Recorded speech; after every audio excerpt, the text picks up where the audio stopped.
હરે કૃષ્ણ. આપ સૌનું ખૂબ ખૂબ હૃદયપૂર્વકનું સ્વાગત છે ઇસ્કોન મેંગલુરુ શ્રી શ્રી રાધા ગોવિંદ મંદિર કુલાઈ તરફથી શ્રીમદ ભગવદ્ ગીતા ભક્તિ શાસ્ત્રી, જે અત્યારે ભગવદ્ ગીતાના વિષય ઉપર ચર્ચા કરી રહ્યા છે, ભક્તિ શાસ્ત્રી અંતર્ગત, જેમાં યુનિટ 1 ની ચર્ચા આપણે કરી રહ્યા છે, અધ્યાય 2 ભાગ લેવા માટે આપ સૌનું ખૂબ ખૂબ હૃદયપૂર્વકનું સ્વાગત છે. વેલકમ. હરિસુંદર પ્રભુજી, વિક્રમી કૃષ્ણ પ્રભુ, જાહ્નવી જીવન લીલા માતાજી એન્ડ સુમિત્રા માતાજી, दंडवत प्रणाम प्रभु. અનંત કૃષ્ણ પ્રભુ, હરે કૃષ્ણ જિજ્ઞાસા માતાજી એન્ડ શૈલેષ ભટ્ટ પ્રભુ, હરે કૃષ્ણ રાધિકા પ્રભુજી. સીતા માતાજી, હિરલ માતાજી, હરે કૃષ્ણ હરા પ્રભુ. પ્રિયા માતાજી, હરિ હરે સુંદર કૃષ્ણ પ્રભુ, પ્રભુજી, દંડવત પ્રણામ. સુરેશ પ્રભુ, કૃષ્ણ તેજલ પ્રભુજી, માતાજી, દંડવત અલ્પા પ્રણામ. માતાજી, દંડવત પ્રણામ, સુલોચના માતાજી, हरे આકૃતિ कृष्ण માતાજી, हरे કિરણ कृष्ण પ્રભુ, प्रभु जी.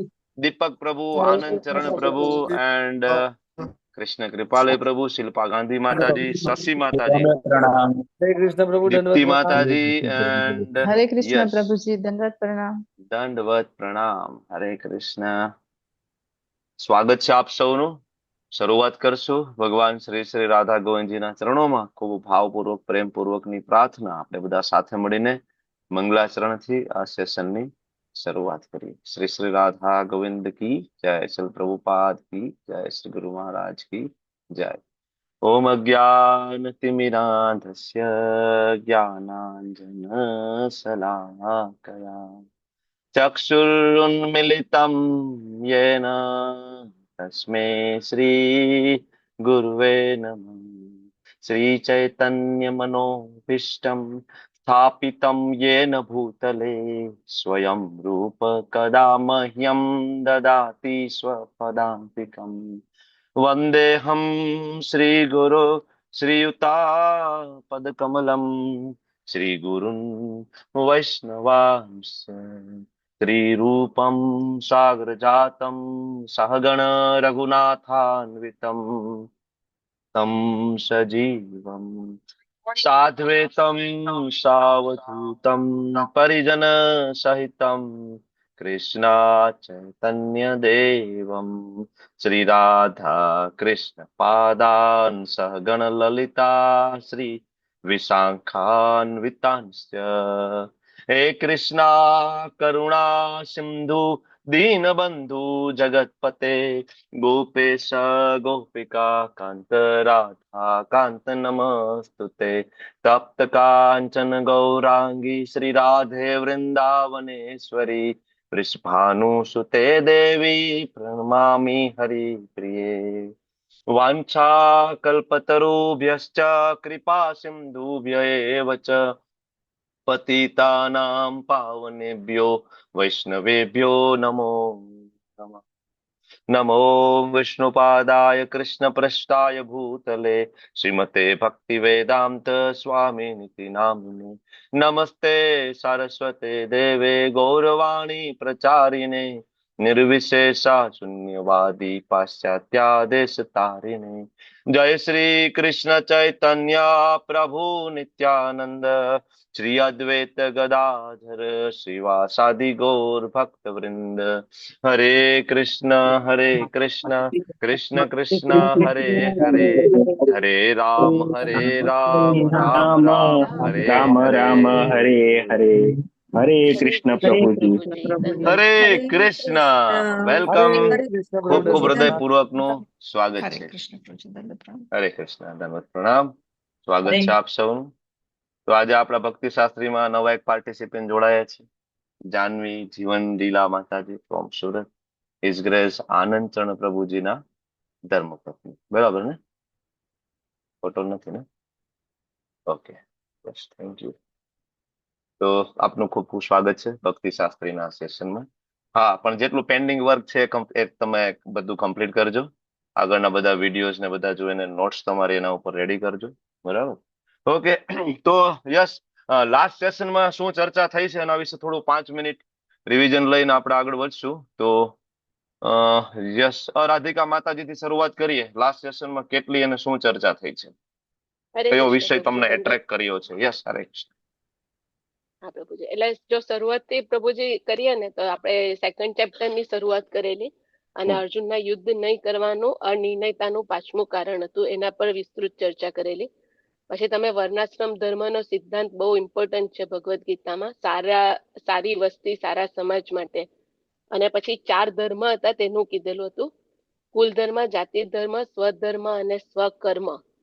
અને પછી ગુણ કર્મ પ્રમાણે વિભાગ પાડવામાં આવ્યા છે, બ્રાહ્મણ, ક્ષત્રિય, વૈશ્ય અને શૂદ્ર. અને તેની ડિટેલ જોઈ લી કે એ લોકોનામાં કયા કયા ગુણ હોવા જોઈએ, એ વિશે ચર્ચા કરેલી હતી પ્રભુજી. ઓકે, આનંદ ચરણ પ્રભુ, ઓવર ટુ યુ પ્રભુ. હરે કૃષ્ણ પ્રભુજી. હરે કૃષ્ણ આપણે પ્રભુજી. 4 આશ્રમની પણ ચર્ચા કરેલી, સંન્યાસ, બ્રહ્મચર્ય, વાનપ્રસ્થ અને ગૃહસ્થ. ને ત્યાર પછી આપણે શ્લોક 2.1 થી 1 અને મધુસૂદન નામનો અર્થ આપણે જાણ્યા હતા સૂર્યના ઉદાહરણ દ્વારા. પછી ભગવદ્ ગીતા 2.3 થી 2.9 સુધીની આપણે ચર્ચા કરેલી છે, જેમાં પાર્થ પરંતપ વિશે આપણે ભગવાન શ્લોકમાં કહે છે કે કેવલ્યમ નામ અધ્યાય વિશે અર્જુનને ઠપકો આપી રહ્યા છે, અને એમાં પાર્થ શબ્દ અને પરંતપ શબ્દ વિશે આપણે જાણ્યું હતું. ઓકે, થેન્ક યુ પ્રભુ. કોમલ કિરણ ગોર માતાજી, હરે કૃષ્ણ. હરે કૃષ્ણ પ્રભુજી, દંડવત પ્રણામ. ધન્યવાદ પ્રણામ માતાજી. અધ્યાય 2 માં પ્રથમ શ્લોકમાં સકામ કર્મના માં પડીને અર્જુનજી રડી રહ્યા છે. લાચાર, પોતાને લાચાર માની રહ્યા છે. પુરુષો દ્વારા રડવું તે બહુ જ મતલબ બહુ કોમન વાત નથી. ખૂબ અતિશય ભયની પરિસ્થિતિમાં છે અર્જુનજી. અને ફર્સ્ટ શ્લોકમાં 3 મુદ્દા મુખ્ય હતા. કરુણા એટલે ભૌતિક આધ્યાત્મિક કરુણા, જે સેકન્ડ મધુસૂદનનો અર્થ, અને થર્ડ આ અધ્યાયનો પૂરો હેતુ શું છે એ ફર્સ્ટ શ્લોકમાં હતું. અને 2.2 માં અનાર્ય કહી અને 4 વક્તા છે તે વિશે સમજાવ્યું હતું. બ્રહ્મ પરમાત્મા અને ભગવાન વિશે જણાવ્યું હતું. અને 2.3 માં પાર્થ અને પરંતપ કહી અને અર્જુનજીને મોટિવેટ કરે છે. અને ક્લેબ્યમ કહીને ક્લેબ્યમ. ખૂબ ક્લેબ્યમ કહીને અર્જુનજીને ખૂબ ખીજવે છે ખીજાય છે. શ્રી કૃષ્ણ. હા, ઓકે, થેન્ક યુ, ખૂબ પોતા ખૂબ ધન્યવાદ. તપ્ત કાંચન ગૌરાંગી માતાજી, એડ કરો થોડું. હરે કૃષ્ણ પ્રભુજી, દંડ પ્રણામ. પ્રણામ. પ્રભુજી, ગુરુની વ્યાખ્યા બતાવી હતી કે ગુરુ કેવા હોવા જોઈએ. મીન્સ ગુરુ એ જે શાસ્ત્ર તરફ ના લઈ જાય કે કૃષ્ણ તરફ ન લઈ જાય તો તે ગુરુ કહેવાને લાયક નથી.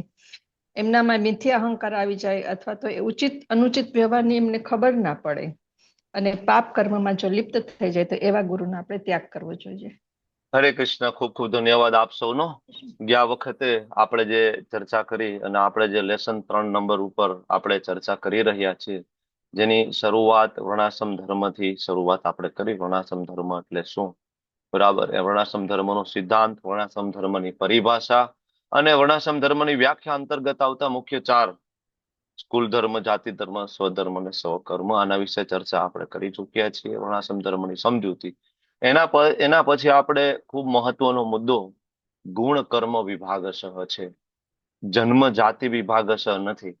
કોઈ વ્યક્તિ જન્મથી બ્રાહ્મણ ના હોય, કોઈ વ્યક્તિ જન્મથી ક્ષત્રિય ના હોય, બરાબર. તો વર્ણ વ્યવસ્થા સમજવી બહુ મહત્વની છે. અને આપણે ગઈ વખતે ખૂબ ડિટેલમાં ચર્ચા કરતા હતા, ખાલી જો વર્ણાશ્રમ ધર્મને કોઈ વ્યક્તિ ઇવન ફોલો કરે ને તો પણ એ ઉપરના લોકમાં તો અપલિફ્ટ થઈ જાય. ખાલી વર્ણાશ્રમ ધર્મને પ્રોપર ફોલો કરવું પડે, બરાબર. બ્રાહ્મણ કોને કહેવાય, ક્ષત્રિય કોને કહેવાય, વૈશ્ય કોને કહેવાય, શૂદ્ર કોને કહેવાય, 4ની ચર્ચા કરી. તમે જોયું હશે કે બ્રાહ્મણ અને ક્ષત્રિય અને વૈશ્ય અને શૂદ્ર, આ જે 4 શ્લોક જે છે, આમાં તમને અલગ શું લાગ્યું હતું? બ્રાહ્મણ, ક્ષત્રિય અને વૈશ્ય અને શૂદ્ર, આમાં શું તમને ડિફરન્સ લાગ્યો? મોટો મોટો ઉપર જે ડિફરન્સ છે શું દેખાણું તમને? તમે જો આ બ્રાહ્મણ, બરાબર, તમને ખ્યાલ આવતો હોય તો તમે હેન્ડ રેઝ કરજો. યસ, રાધિકા માતાજી, શું ડિફરન્સ લાગ્યો તમને બ્રાહ્મણ, ક્ષત્રિય અને વૈશ્ય અને શૂદ્ર ને તફાવતમાં શું પ્રભુજી, મેન? એ ગુણ પ્રમાણે ડિફરન્ટ લાગે કે બ્રાહ્મણ સતોગુણમાં હોય, ક્ષત્રિય રજોગુણમાં, વૈશ્ય એ રજો બરાબર અને છે, તમો ગુણમાં. એ બરાબર છે. હા, એ તો બધા જ ગુણ પ્રમાણે છે. ચાલો, બરાબર, 4 ગુણ પ્રમાણે. હું તમને તફાવત પૂછું છું. જો તમે આ બ્રાહ્મણ વાળો શ્લોક વાંચો, બરાબર, હા. અને એની અંદર શું લખેલું છે, તમે એનું અનુવાદ એટલે ટ્રાન્સલેટ વાંચો.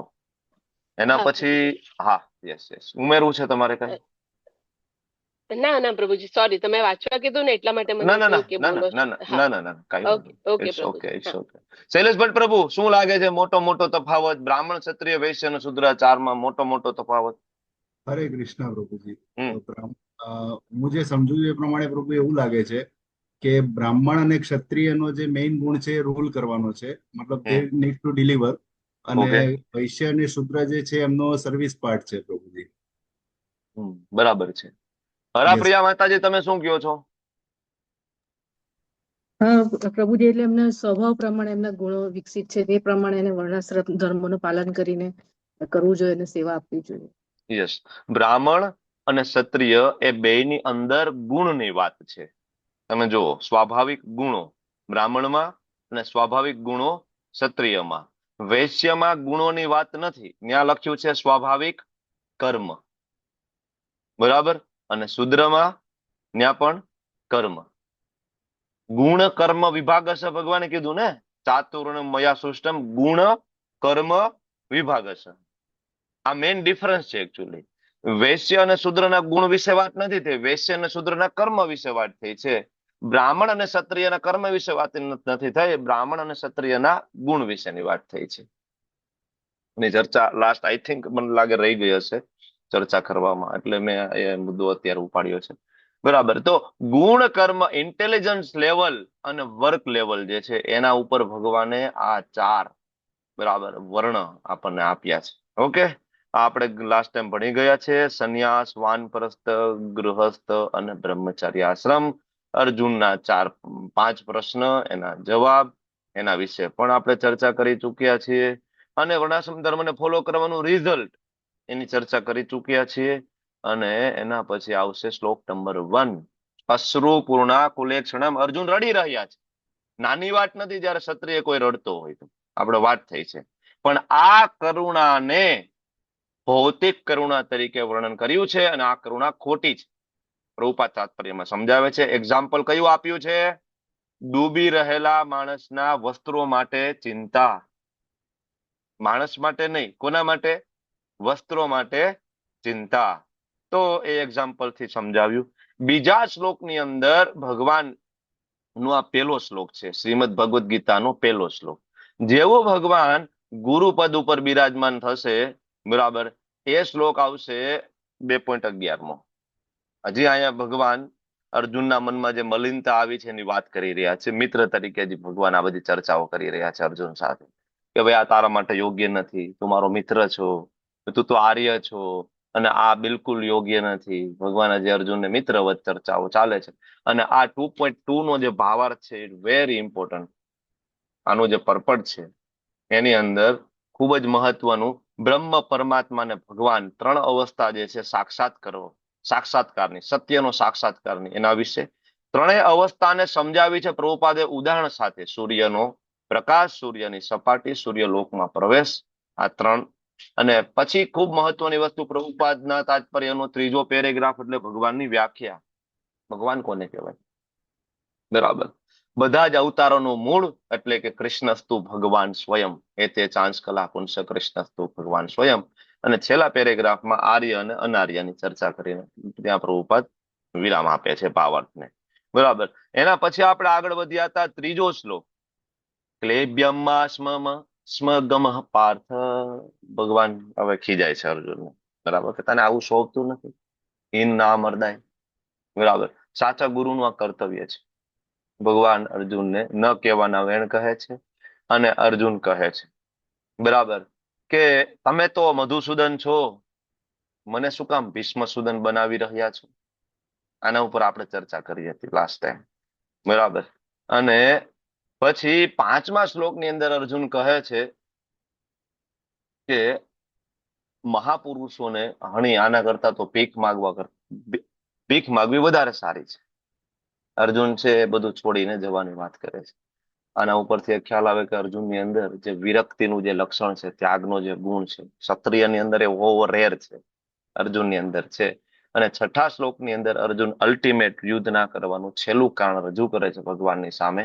બરાબર, કે કઈ નથી સમજાતું, મારા બધા જ શાસ્ત્રોનો સાર તમારી સામે મેં મૂકી દીધો છે, પણ હું મારા કન્ફ્યુઝનમાંથી બહાર નીકળું નથી.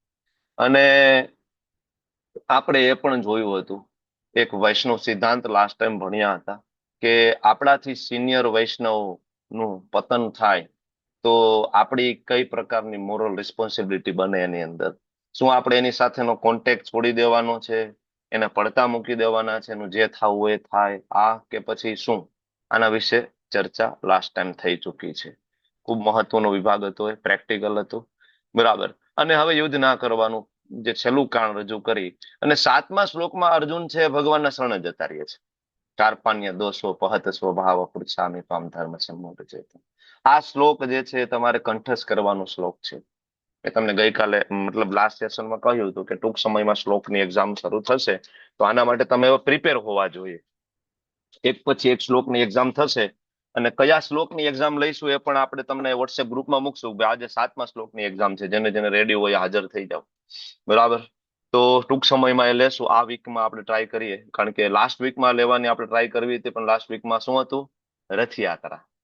તો થોડા આપણે બધા રથયાત્રામાં બિઝી હતા, બરાબર. તો લાસ્ટ વીકમાં આપણે એક્ઝામ શરૂ નથી કરી શક્યા, પણ આ વીકમાં આપણે ટ્રાય કરીએ કે શ્લોકની એક્ઝામ શરૂ કરશું. આ શ્લોકની અંદર એક અર્જુનનો હિડન મેસેજ છે. કયો? જે સૌથી ઇમ્પોર્ટન્ટ છે, જે આધ્યાત્મિક સ્પિરિચ્યુઅલ પ્લેટફોર્મ ઉપર આગળ વધવા માટેનું પ્રથમ પગથિયું છે. એ કયો? આ શ્લોકની અંદર ઇન્ટરનલ મેસેજ લાસ્ટ ટાઈમ ચર્ચા કરી હતી. વિક્રમી કૃષ્ણ પ્રભુ, બોલવાની ટેવ પાડજો. માઇક ચાલુ કરતા નહીં, ડાયરેક્ટ હેન્ડરેસ કરવાની હેબિટ પાડજો. તમારા હેન્ડરેસ કાઉન્ટ થઈ રહ્યા છે, તમને ખ્યાલ છે? તમે કેટલી વાર હેન્ડરેસ કર્યો છે ને એ કાઉન્ટ થાય છે એકચ્યુઅલી. હાજી, હરે કૃષ્ણ. હરે કૃષ્ણ. શરણાગતિ. ઓકે, શરણાગતિ. અનંત કૃષ્ણ પ્રભુ, અનંત કૃષ્ણ પ્રભુ બોલો. માઇક ચાલુ કરો પ્રભુજી. અનંત કૃષ્ણ પ્રભુજી. નેટવર્ક ઇસ્યુ છે પ્રભુજી, કે મને નથી સંભળાતું? અચ્છા, પ્રભુજી નેટવર્ક ઇસ્યુ. યસ પ્રભુ, માઇક બંધ છે પ્રભુ. યસ, હવે ચાલુ થયું. બોલો બોલો. હરે કૃષ્ણ પ્રભુજી. હા પ્રભુજી, આમાં સૌથી વધારે અગત્યનું છે કે શિષ્ય બને પછી જ ગીતાજીને સમજી શકાય એમ છે. પરફેક્ટ પ્રભુજી, પરફેક્ટ. પહેલી આ હિડન ટીચિંગ્સ આની અંદર છે કે ભગવદ્ ગીતાની શરૂઆત જ ત્યારે થાય છે જ્યારે તમે ઇનિશિયેશન લો છો. શિષ્યસ્તેહમ સાધિ મામ ત્વામ પ્રપન્નમ. જ્યાં સુધી તમે ગુરુનું શરણ નથી લેતા, ગુરુનો આશ્રય નથી લેતા, ત્યાં સુધી ભગવદ્ ગીતા હજી પ્રગટ થઈ જ નથી હૃદયની અંદર, થવાની પણ નથી. કારણ કે ગુરુ વગર જ્ઞાન મળવું શક્ય નથી. તો આ લાસ્ટ ટાઈમ ચર્ચા કરી ચૂક્યા છીએ, ખૂબ મહત્વનો જે વિષય, બરાબર. ગુરુ કોને કહેવાય એ પણ ચર્ચા કરી. શિષ્ય કેવો હોવો જોઈએ એના વિશે થોડી ચર્ચા કરી છે, બરાબર. અને એના પછી 8મા શ્લોકની અંદર એ પણ જોયું કે આ જગતની અંદર એવું કોઈ સાધન નથી કે જે આપણા શોકને દૂર કરી શકે. પેલા તો આપને ખબર પડી જવી જોઈએ કે ભગવાન સિવાય મારો કોઈ આશ્રય નથી. જ્યાં સુધી આપણને આ કન્વિન્સ ના હોય કે નહીં હું અહીંથી સોલ્યુશન લઈ લઈશ ને અહીંથી સોલ્યુશન લઈ લઈશ, તો ભગવાન કહેશે તો બેટા તું સોલ્યુશન કરી લે. જયારે તને એવું લાગે કે હું સોલ્યુશન કરી શકું ત્યારે મારી પાસે આવજે, બરાબર. તો પેલા તે ખબર હોવી જોઈએ કે આ જગતમાં કૃષ્ણ સિવાય આપણો શોક કોઈ દૂર કરી શકવાનું નથી. 8મો શ્લોક ધર્મ સમૂહ અને થોડી નાની એવી ચર્ચા કરી. અને પછી આપણે 9મા શ્લોક તરફ ગયા અને ભગવાન જે છે એ, બરાબર, સંજય કહે છે કે આ પ્રમાણે શત્રુઓનું દમન કરનાર અર્જુને કૃષ્ણને કહ્યું કે હું લડીશ નહીં, અને અર્જુને ફાઇનલ સ્ટેટમેન્ટ મૂક્યું. આઈ થિંક 9મા શ્લોક સુધી આપણે લાસ્ટ ટાઈમ ચર્ચા કરી છે. અને ગુરુ કોને કહેવાય? કિબા વિપ્ર કિબા ન્યાસી શુદ્ર કેને નહીં યે કૃષ્ણ તત્વ વેતા સે ગુરુ હોય, એ 8મા શ્લોકમાં આ ચર્ચા કરી, બરાબર. અને આજે આપણે આગળ વધી રહ્યા છીએ 10મા શ્લોકમાં. હવે 10મા શ્લોકની અંદર તમુવાચ ઋષિકેશ પ્રહસન્નીવ ભારત સેનયોરુભયોર મધ્યે વિષિતમ તમ ઇદમ વચઃ. હે ભરતવંશી ધૃતરાષ્ટ્ર, તે વખતે બંને સૈન્યોની વચ્ચે ભગવાન કૃષ્ણએ શોકગ્રસ્ત અર્જુનને સ્મિત પૂર્વક આ વચનો કહ્યા. ઘમાસાણ યુદ્ધની પરિસ્થિતિ ચાલી રહી છે. એક બાજુ 11 અક્ષોની સેના, એક બાજુ 7 અક્ષોની સેના, બરાબર. અને અહીંયા ભગવાન સ્મિત કરી રહ્યા છે.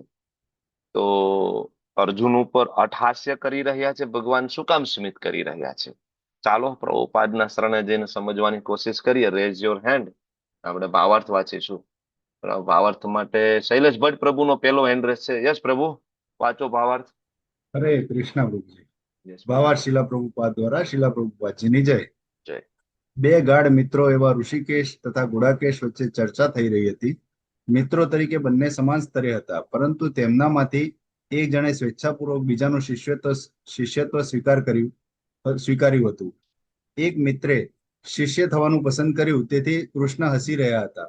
સૌના સ્વામી હોવાથી તેઓ સદા શ્રેષ્ઠ પદ પર રહે છે. તેમ છતાં ભગવાન પોતાના ભક્ત માટે તેની ઈચ્છા અનુસાર સખા, પુત્ર કે પ્રેમી બનવાનું સ્વીકારે છે. પરંતુ જ્યારે તેમનો ગુરુ તરીકે સ્વીકાર કરવામાં આવ્યો, ત્યારે તેમણે તરત જ ગુરુની ભૂમિકા ધારણ કરી અને શિષ્ય સાથે ગુરુની માફક ગંભીરતાપૂર્વક ચર્ચા કરી, જે અપેક્ષિત હોય છે. એમ જણાય છે કે ગુરુ તથા શિષ્ય વચ્ચેનો આ સંવાદ બંને સૈન્યોની ઉપસ્થિતિમાં મુક્ત રીતે થયો હતો, કે જેથી બધા લોકોને તેનો લાભ મળ્યો હતો. તેથી ભગવદ્ ગીતાના સંવાદો કોઈ એક વ્યક્તિ, સમાજ અથવા જાતિ માટે નથી, પરંતુ બધા માટે છે. અને મિત્ર કે શત્રુ સમાન રીતે તેના સંવાદનું શ્રવણ કરવા અધિકારી છે. હરે કૃષ્ણ. ધન્યવાદ. યસ પ્રભુજી, થેન્ક યુ. આપણે આગળ પણ ભણી ચુક્યા છીએ ઋષિકેશનો અર્થ શું થાય, ગુડાકેશનો અર્થ શું થાય. અને ઇવન બીજા ચેપ્ટર સુધીમાં શરૂઆતમાં તમને ખબર પડી જાય કે અર્જુન કોઈ મોહમાં નથી. અર્જુન કોઈ મોહમાં નથી, કોઈ ભ્રમની અંદર નથી, કોઈ અજ્ઞાનમાં નથી. અને સંજય દ્વારા એકદમ ક્લિયર કટ તમને એક ખ્યાલ આવી જાય કે સંજય બહુ ચતુરાઈપૂર્વક શ્લોકો અને શબ્દોનું ચયન કરી અને સમજાવી રહ્યા છે કે આ જે ટોટલ ચાલી રહ્યું છે, ઇટ્સ લાઈક અ ડ્રામા. ભક્ત અને ભગવાન વચ્ચે એક સરસ મજાનો ડ્રામા થાય છે, જે અજ્ઞાની લોકો નથી સમજી શકતા. ઘણા બધાને એમ થાય કે ભગવદ્ ગીતા અર્જુન માટે છે. ઘણા બધા એમ થાય અર્જુન મૂર્ખ છે, અર્જુન અજ્ઞાની છે. પણ સંજયે એ આપણને ક્લિયરલી કહ્યું કે શું છે. તો ભગવાન એ સ્મિત કરે છે. શું કામ સ્મિત કરે છે? બરાબર, ભગવાન પોતે જોવે છે કે આ વ્યક્તિ કે જેને માયા સ્પર્શ ના કરી શકે, આ એ જ અર્જુન છે કે જે ભાઈ સ્વર્ગમાં ગયો હતો અને ઉર્વશી જે અપ્સરા, બરાબર, એ ઉર્વશી નામની અપ્સરાએ અર્જુનને એપ્રોચ કર્યા હતા સંબંધ બાંધવા માટે. પણ અર્જુને કીધું નહીં, તમે તો મારી માં સમાન છો.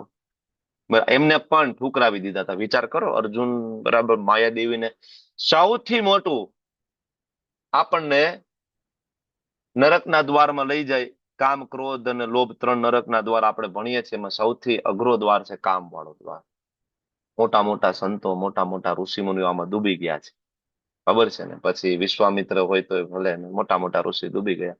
અને અર્જુનની સામે ઉર્વશી નામની અપ્સરા ઉભી છે અને ડિમાન્ડ કરે છે. અને અર્જુન એમ કે છે કે નહીં, તમે તો મારી માં સમાન છો.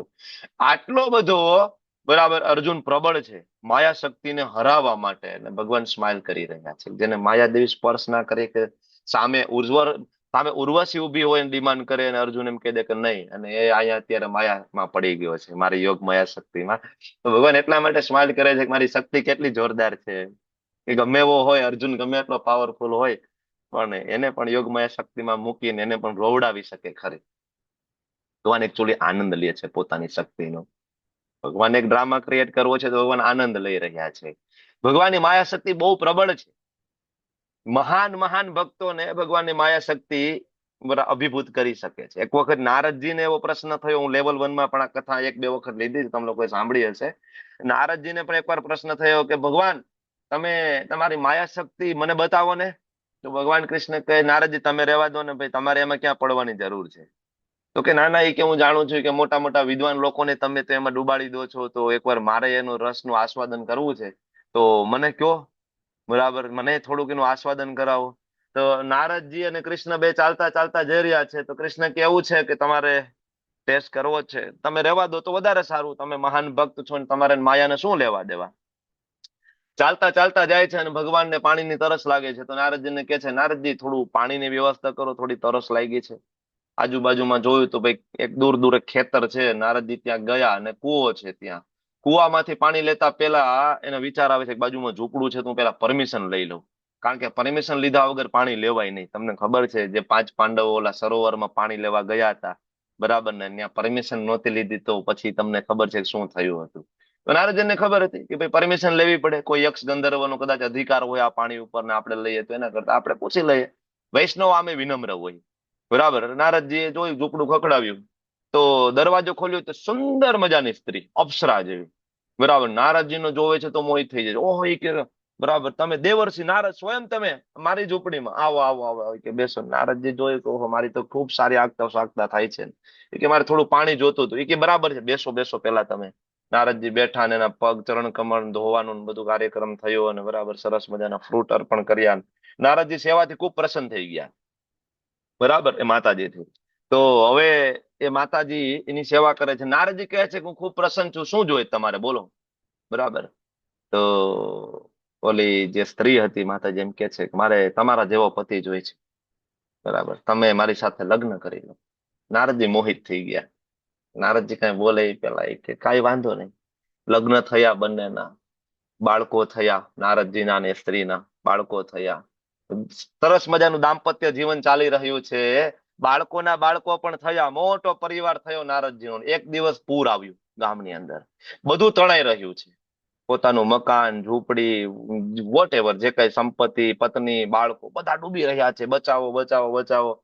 નારદજી પણ ડૂબવા લાગ્યા, ખૂબ રડી રહ્યા છે, કારણ કે એની સામે એના બાળકો ડૂબી રહ્યા છે, એના પૌત્રો ડૂબી રહ્યા છે, પત્ની ડૂબી રહી છે. નારદજી ખૂબ ક્રંદન કરી રહ્યા છે. નારદજી તરતા તરતા એક લાકડું હાથમાં આવે છે, લાકડાને બધ ભરીને જાય છે. બરાબર, નજીકમાં એક ઝાડવાનો ટેકે લાકડું અટકાઈ જાય તો નારદજી ઝાડવા ઉપર ચડી જાય છે, વૃક્ષ ઉપર ચડી જાય છે. બરાબર. નારદજી ભગવાનને યાદ કરે છે આંખ બંધ કરીને. થોડી વાર પછી જોવે છે, આંખ ખોલે છે તો આજુબાજુમાં કે પાણી નથી. બરાબર, આજુબાજુમાં વિરાન છે. બરાબર, જોયું તો નીચે ભગવાન ઉભા છે. નારદજી નીચે ઉતરે છે.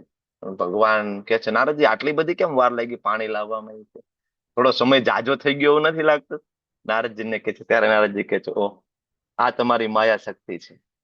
આ માયા શક્તિ છે જે નારદજીને પણ અભિભૂત કરી શકે છે.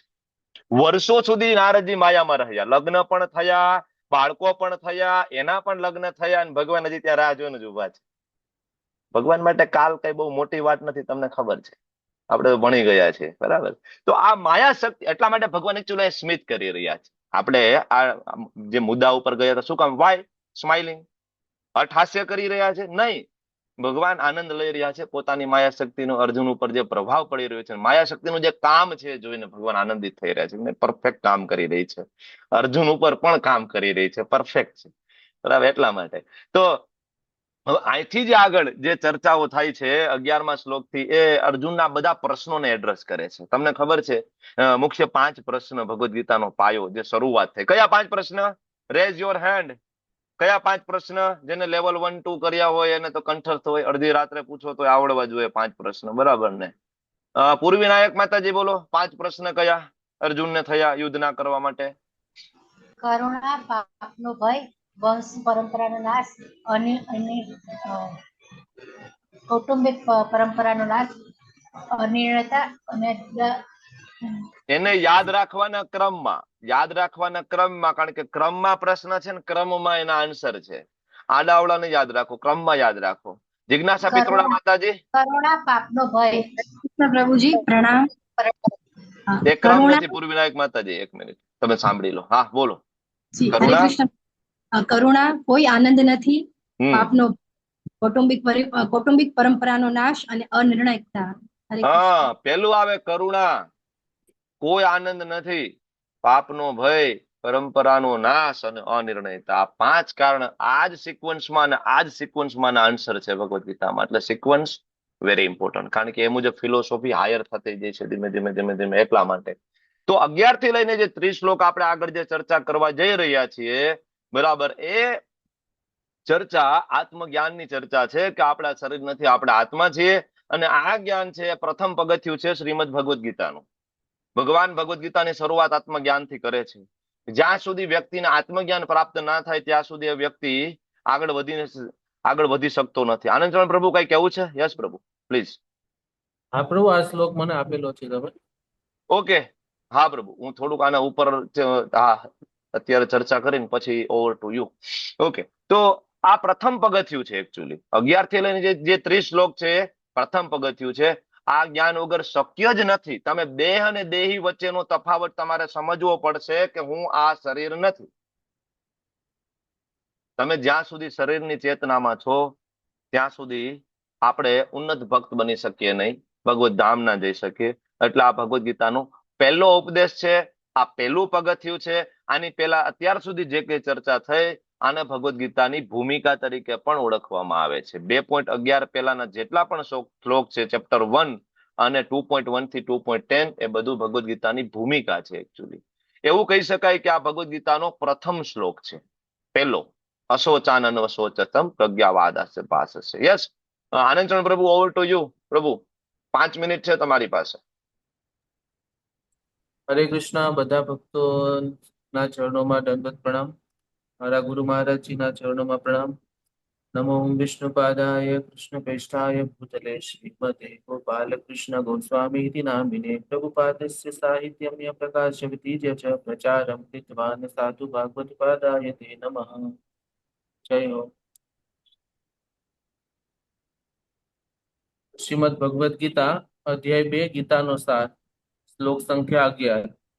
શ્રી ભગવાન ઉવાચ અશોષ્યાનન્યશોષત્વં પ્રજ્ઞાવાદાસ્ય ભાસસે ગતાસુ ન ગતાસુ ચ નાનુચોચંતિ પંડિતા. અનુવાદ શ્રી પ્રભુપાદજી દ્વારા. પૂર્ણ પુરુષોત્તમ પરમેશ્વર બોલ્યા, તું વિદ્વતા ભરી વાતો કરે છે, પરંતુ જેનો શોક કરવા જેવો નથી તેના માટે તું શોક કરી રહ્યો છે. જેઓ વિદ્વાન હોય છે તેઓ જીવિત કે મૃત માટે શોક કરતા નથી. આ શ્લોકમાં ભગવાન વિદ્વાન કોને કહેવાય છે એના વિશે ચર્ચા કરી રહ્યા છે. આપણે અત્યારે જોઈએ છીએ હાલના સમયમાં કે ઘણા બધા લોકો પોતાને વિદ્વાન માનતા હોય છે અને વિદ્વતા ભરી વાતો કરતા હોય છે. તો આપણે એમ પણ જોઈએ છે કે એ લોકોની વાતોમાં ઘણા બીજા લોકો પણ આવી અને મોટી મોટી સંસ્થાઓ પણ ખોલીને બેઠા છે. તો એ પોતાને વિદ્વાન માને છે, પણ ભગવાનને જ ઓળખતા નથી અને પોતાને પણ નથી ઓળખતા કે આપણે કોણ છીએ. જેમ કે ભગવદ્ ગીતા કોર્સમાં આપણે પેલો એ જ મુદ્દો કે આપણે હું કોણ છું, આપણે કોણ છીએ. જ્યાં સુધી આપણે આપણી આત્માને ઓળખતા નથી ત્યાં સુધી આપણે વિદ્વાન નથી. વિદ્વાન વ્યક્તિ એ હોય છે જે પોતાને ઓળખે છે પ્રથમ તો, અને આપણને ઓળખવા માટે આપણે કોણ છીએ. આપણે આત્મા છીએ, આ શરીર નથી. અને આપણે જોઈએ છીએ કે ઘણા બધા લોકો પોતાને મોટા વિદ્વાન માને છે, પણ એ લોકો નાની મોટી કઈ બી સમસ્યા આવે એટલે દુઃખી થઈ જાય છે. પરંતુ સાચા વિદ્વાન વ્યક્તિ એ છે કે કોઈ પણ પ્રકારની પરિસ્થિતિમાં સુખ હોય કે દુઃખ હોય બધામાં તટસ્થ રહે છે. આમાં પ્રભુપાદજી તાત્પર્યમાં બહુ સરસ કહે છે કે ભગવાને તત્કાલ ગુરુપદ ગ્રહણ કર્યું. તો અર્જુન અને ભગવાન શ્રી કૃષ્ણના જોઈએ તો ઘણા બધા સંબંધો છે એક સાથેના. પ્રથમ તો ભગવાન એમના સખા છે, બીજા એમના ફોઈના પુત્ર છે, એમના બનેવી પણ છે, સુભદ્રાજીના પતિ, એટલે શાળા બનેવી પણ છે. તો ભગવાને અહીંયા એક નવો સંબંધ પ્રસ્થાપિત કર્યો ગુરુ શિષ્યનો. કારણ કે અર્જુને સ્વયં, આપણે જોઈએ 7મા શ્લોકમાં ભગવાનને અર્જુન કહે છે કે હું તમારો શિષ્ય છું અને મને ઉપદેશ આપો. એટલે ભગવાને સ્વયં ગુરુપદ ગ્રહણ કર્યું છે અને ગુરુ બનીને ડાયરેક્ટ ઠપકો આપ્યો છે. કારણ કે અર્જુન કોઈ માયામાં નથી, આપણે જાણ્યું છે. કારણ કે અર્જુનજી માટે આ કોઈ ભગવદ્ ગીતા ભગવાને કીધી જ નથી. આ આપણા માટે છે, કળિયુગના જીવો માટે. ખાસ કરીને ભગવાને કળિયુગના જીવોના ઉદ્ધાર કરવા માટે એક નાટકની રચના કરી. એમાં અર્જુનજીને એક પાત્ર આપ્યું છે અને એ પાત્ર આપ્યું છે કે માયામાં મોહિત થઈ ગયા છે. બાકી એમને એ તો ભગવાનને જાણે જ છે પહેલેથી જ. અને આપણે જોઈએ છીએ કે ભગવાન શ્રી કૃષ્ણ અને અર્જુન વચ્ચે આપણે આગળ જોઈશું કે ઘણા વર્ષોથી, એટલે ઘણા અવતારોમાં સાથે આવે છે. અર્જુન જયારે પૂછે છે કે ભગવાન કે આપણે બે તો એક સમાન છીએ, તો તમે કહો છો કે મેં ઘણા વર્ષો પહેલા સૂર્યદેવને જ્ઞાન આપેલું એમ. ત્યારે ભગવાન કહે છે કે તું અને હું આપણે ઘણા અવતારો સાથે લઈ ચૂક્યા છીએ, પણ માયાને વશ તું બધું ભૂલી ગયો છે. એટલે ભગવાન આમાં પોતાને અર્જુનને કહેવા માંગે છે કે વિદ્વાન વ્યક્તિ કોને કહેવાય. અર્જુન જે વાત કરી રહ્યા છે કે બધી કે જો યુદ્ધ થશે તો આવા પરિણામ આવશે કે સગાવાલાને મારવા, એના કરતા તો વનમાં ચાલ્યું જવું સારું, અને સ્ત્રીઓ દ્વારા વર્ણશંકર સંતાનો થશે, આવી બધી વાતો કરે છે. પણ પોતાનું કર્તવ્ય ભૂલી ગયા છે અર્જુન. જો કે ભૂલ્યા નથી, પણ ભગવાને જેમ કે પ્રભુજીએ કીધું એમ કે ભગવાન એક રમત રમી રહ્યા છે, એક આનંદ લેવા માટે. ભગવાનને કોઈ પણ કાર્ય કરવું હોય ભક્તો દ્વારા, ત્યારે ભગવાન વારંવાર ભક્તોને પોતાની યોગ માયામાં નાખે છે. અને જેવા ભક્તો યોગ માયામાં જાય એટલે ભગવાન એમની સાથે અલગ અલગ લીલાઓ કરે છે. અને જ્યારે પણ ભગવાન આવે છે ત્યારે એમના પાર્ષદો પણ એમની સાથે ભગવાનની લીલાઓ પૂર્ણ કરવા માટે આવે છે. તો આપણે આમાં વિદ્વાન વ્યક્તિની કે વિદ્વાન વ્યક્તિ હોય એ જાણે છે કે આપણે આ શરીર નથી અને આત્મા છીએ. તો જે આત્માને ઓળખી શકે છે એ જ સાચો વિદ્વાન છે. એટલે ભગવાન આપણને એમ કહેવા માંગે છે કે કળિયુગના જીવો જે વિદ્વાન વ્યક્તિ કોણ છે એને ઓળખવા હોય તો ભગવદ્ ગીતાના આ શ્લોક ઉપરથી આપણે ઓળખી શકીએ છીએ કે વિદ્વાન વ્યક્તિ એ છે કે જે પોતાને ઓળખે છે, આત્માને ઓળખે છે, નહીં કે શરીરને. કારણ કે શરીર તો વસ્ત્ર સમાન છે, કે આત્મા એ વસ્ત્રો જેવી રીતે આપણે શરીરને બદલીએ છીએ એવી રીતે આત્મા અલગ અલગ શરીરો બદલા કરે છે. ભગવાન હરે સ્વયં કૃષ્ણ પ્રભુ. ઓકે, પ્લીઝ કન્ક્લુડ પ્રભુ વિધિન હાફ મિનિટ. તો ભગવાન આમાં મેન વસ્તુ તો વિદ્વાન વ્યક્તિ કોણ છે એને આપણે ઓળખી શકીએ આ શ્લોક દ્વારા. અને અર્જુનને પોતાના શિષ્ય તરીકે સ્વીકારી અને ભગવાન અર્જુનને ઉપદેશ આપી રહ્યા છે કે એક ગુરુનું શું કાર્ય છે એ પણ ભગવાન આમાં બતાવી રહ્યા છે કે શિષ્યની કઈ ભૂલ હોય તો એને ઠપકો પણ આપી શકે અને શિષ્યને યોગ્ય માર્ગે દોરવી શકે. એટલા માટે ભગવાને અહીંયા ગુરુપદ પણ ગ્રહણ કર્યું છે. હરે કૃષ્ણ પ્રભુજી, ધન્યવાદ. હરે કૃષ્ણ પ્રભુજી, ખૂબ ખૂબ ધન્યવાદ. ખૂબ સુંદર પ્રભુજી, સરસ તૈયારી કરી છે. થેન્ક યુ પ્રભુ, થેન્ક યુ સો મચ. તો ખૂબ હરે ઇમ્પોર્ટન્ટ કૃષ્ણ. શ્લોક, ઓલમોસ્ટ પ્રભુજીએ ઘણું બધું કવર કરી લીધું છે. બરાબર. તો 2.11 થી 2.30 સુધી જે આત્મજ્ઞાનની જે ચર્ચા થઈ રહી છે, આ ઉપદેશ ભગવદ્ ગીતાનો પ્રથમ ઉપદેશ. ભગવદ્ ગીતાના મુખ્ય 3 સિક્રેટ નોલેજ ભગવાન દ્વારા આપવામાં આવી રહ્યા છે, જેને ગુહ્ય જ્ઞાન તરીકે ઓળખવામાં આવે. જે ગુહ્ય, ગુહ્યતર અને ગુહ્યતમ, આ 3 વસ્તુ છે. જેમાં ગુહ્ય જ્ઞાન એટલે કે આપણે કોણ છીએ, હું કોણ છું, જે ચેપ્ટર નંબર 2. ગુહ્યતર, ભગવાન કોણ છે, ચેપ્ટર નંબર 7. બરાબર. અને ગુહ્યતમ, મારો ભગવાન સાથેનો સંબંધ શું છે, કેવી રીતના એને રીએસ્ટાબ્લિશ કરી શકાય. મન મના ભવ મદભક્તો મધ્યાજી મામ નમસ્કુરુ, ચેપ્ટર નંબર 9. બરાબર. તો એમાંથી આ જે 3 જે ગુહ્ય, ગુહ્યતર અને ગુહ્યતમ, એમાંથી ગુહ્ય સિક્રેટની જે શરૂઆત જે છે એ અહીંથી ખુલી રહી છે 2.11 થી. હવે અહીંથી ભગવદ્ ગીતાની શરૂઆત થઈને ભગવદ્ ગીતાનો અંતિમ શ્લોક કયો? ઉપદેશનો અંતિમ શ્લોક કહું છું. જેમાં શરૂઆતનો આ પહેલો શ્લોક કહેવાય, તો અંતિમ શ્લોક કયો કહેવાય? જિજ્ઞાસા માતાજી બોલો, અંતિમ શ્લોક કયો? હરે કૃષ્ણ પ્રભુજી. સર્વધર્માન પરિત્યજ્ય મામેકં અહં હરિ ત્વા બોલ. સર્વપાપેભ્યો મોક્ષયિષ્યામિ મા શુચિ. હવે તમે મને કહો, તમે જ કહો કે આ શ્લોક અને એ શ્લોક, બરાબર, એ આનો પહેલો શબ્દ અને એ શ્લોકનો છેલ્લો શબ્દ, એમાં કઈ સમાનતા શું લાગે છે? કહો. અશોચાન અને ઓલામાં છેલ્લે શું છે? શુચ. સૂચ, માં સૂચ. શું સમાનતા લાગે? એટલે શોક ન કરવાનું કે છે પ્રભુજી. આમાં બી શોક કરવા જેવું નથી ને આમાં પણ નથી. ભગવાન શરૂઆત પણ ત્યાંથી કરે છે, ડરીશ નહીં, don't worry my boy, I am here, હું છું. બરાબર. ભગવદ્ ગીતાની શરૂઆતમાં પહેલી વસ્તુ અશોચાન, ડોન્ટ વરી, ચિંતા કરવાની જરૂર નથી. અને ભગવદ્ ગીતા પૂર્ણ થાય ત્યારે પણ માં સૂચ, ડોન્ટ વરી, હું છું, ચિંતા કરવાની જરૂર નથી. જ્યાંથી શરૂઆત ત્યાંથી જ પૂર્ણાહુતિ. આ કૃષ્ણ જ કરી શકે. આનું વાક ચાતુર્ય કહેવાય ભગવાન. ભગવદ્ ગીતાની શરૂઆત પણ અશોચાન અને પૂર્ણાહુતિ પણ માં સૂચ, 2 શબ્દના અર્થ એક જ થાય છે એકચ્યુઅલી. બરાબર. તો ભગવાને જેવી ગુરુની ભૂમિકા સંભાળી, અર્જુનનો તરત કાન ખેંચે છે. આ ગુરુનું કામ છે એકચ્યુઅલી. તરત જ મિત્રવત ચર્ચા બધી થઈ ગઈ, પૂરું થઈ ગયું હવે. બરાબર. અર્જુને સરેન્ડર કરી દીધું છે. શિષ્યસ્તે હમ સાધિ મામ ત્વામ પ્રપન્નમ. ભગવાન કહેતો તું તો જ્ઞાની છો ને, તો વિદ્વાન છો ને, રડે છે શું કામ? જ્ઞાનનો મતલબ પ્રકાશ થાય. જ્ઞાનનો મતલબ પ્રકાશ થાય. પ્રકાશ મતલબ આગળનું તને દેખાવું જોઈએ, રસ્તા તને ખ્યાલ હોવા જોઈએ. બરાબર. પણ તું તો રડી રહ્યો છે, મતલબ તને આગળના રસ્તા દેખાતા નથી. તું તો કે શું અનણતામાં છું. તો એવું બરાબર, એવા જ્ઞાનનો શું મતલબ છે કે જેનાથી તને આગળના રસ્તા દેખાય નહીં, મતલબ એ અજ્ઞાન છે અર્જુન. એ ખરા અર્થમાં જ્ઞાન નથી. એટલે ભગવાન અર્જુન ખીજાય છે. બીજું ખીજાવાનું કારણ એ પણ છે કે તું કે છો ને કે હું ગુરુપદ ઉપર બિરાજમાન. હા તો લે, ગુરુપદ ઉપર બિરાજન થઈ ગયું. ગુરુ તો ખીજાય ભાઈ. અત્યાર સુધી હું મિત્ર હતો, ગુરુ તો કાન ખેંચે. બોલ, તે કીધું કે ગુરુ બને તો ગુરુ બની ગયો. બરાબર. એટલે અહીંયા મહત્વનો સિદ્ધાંત છે. અર્જુને શિષ્યત્વ ધારણ કર્યું, ખાલી નામનું નહીં. ભગવદ ગીતા પૂર્ણ થાય ત્યારે અર્જુન કહે છે કરીશ્યે વચનમ તવ, કૃષ્ણ તમે જેમ કહો છો હું કરવા માટે તૈયાર છું.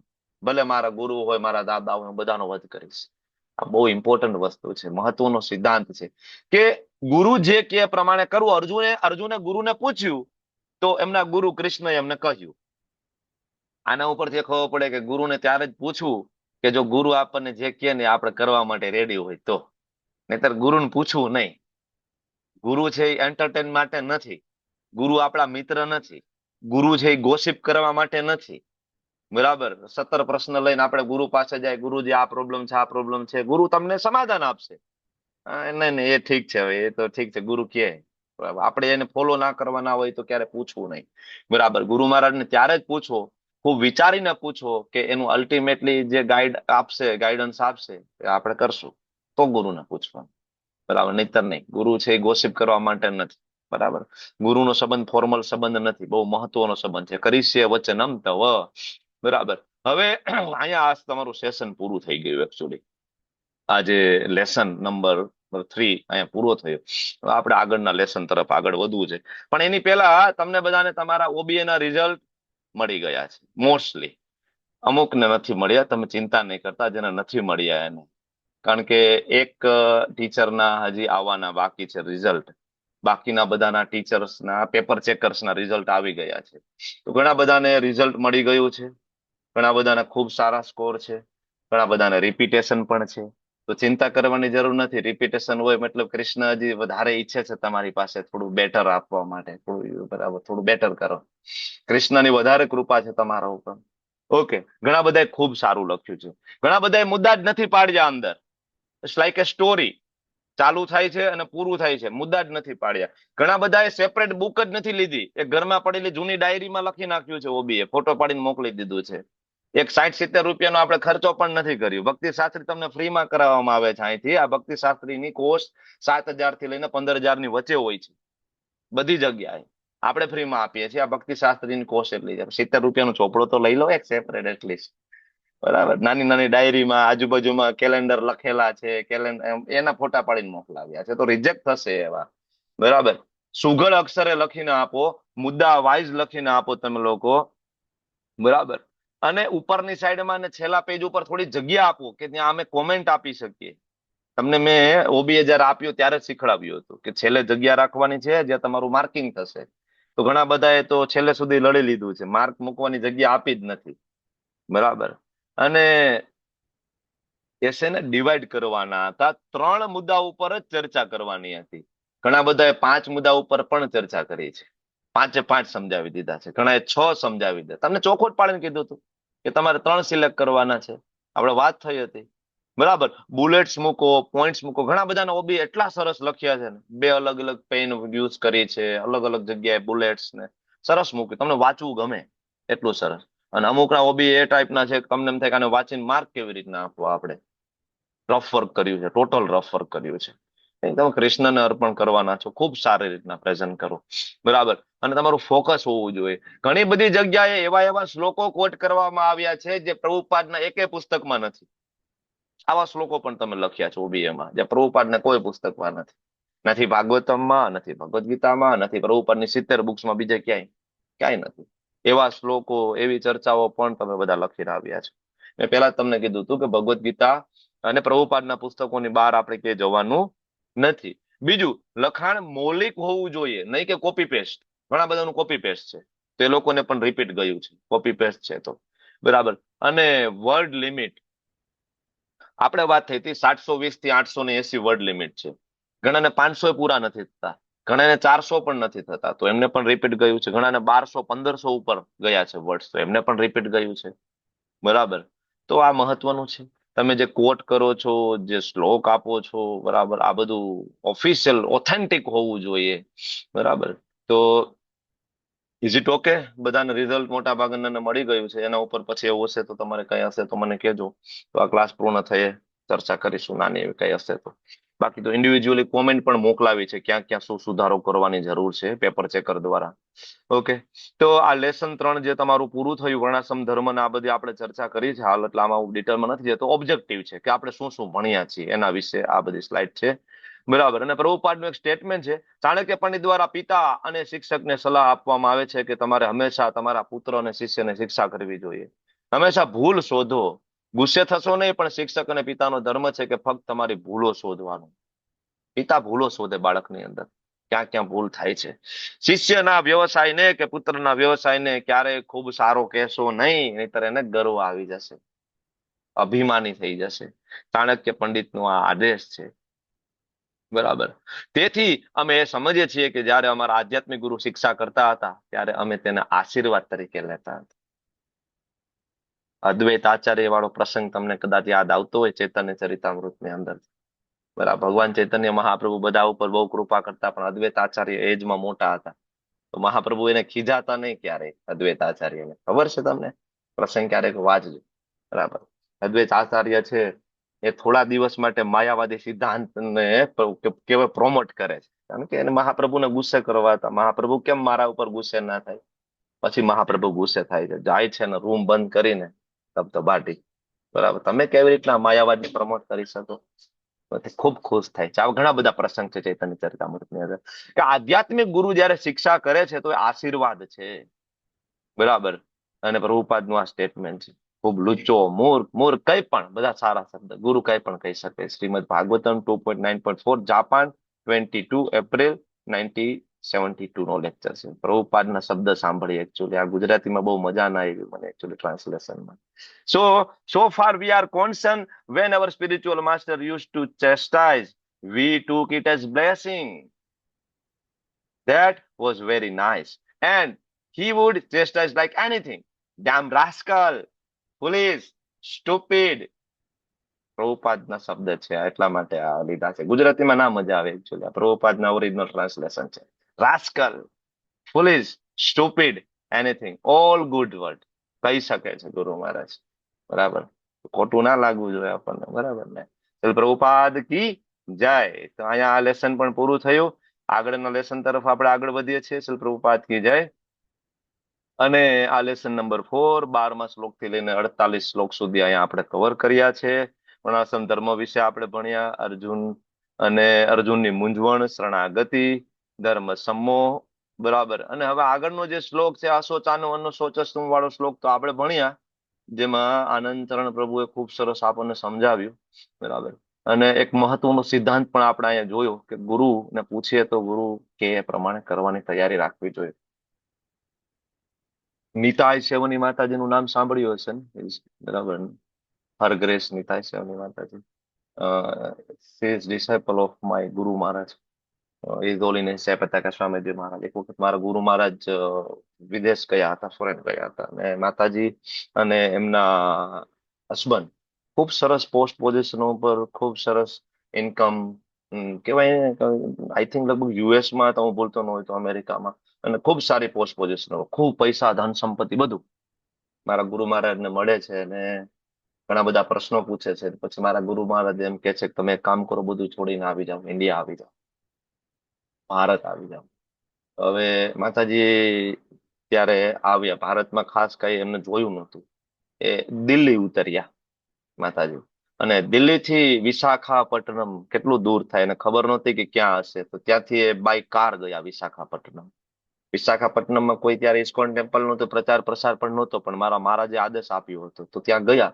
અને એમને એમના હસબન્ડે શરૂઆતમાં ખૂબ મુશ્કેલીઓ વેઠી, રહેવાની સમસ્યાઓ, ખૂબ પ્રોબ્લેમ, બરાબર. ને ખૂબ પ્રચાર પ્રસાર કર્યો. તમને આજે ખબર છે વિશાખાપટ્ટનમમાં ખૂબ કહેવાય કે સરસ મજાનું મંદિર એમને બનાવ્યું, અને અત્યારે આખા વિશ્વમાં એ પ્રચાર કરી રહ્યા છે. ખરેખર તમે માતાજી લોકોએ ખૂબ પ્રેરણા લેવી જોઈએ એમનામાંથી, બરાબર.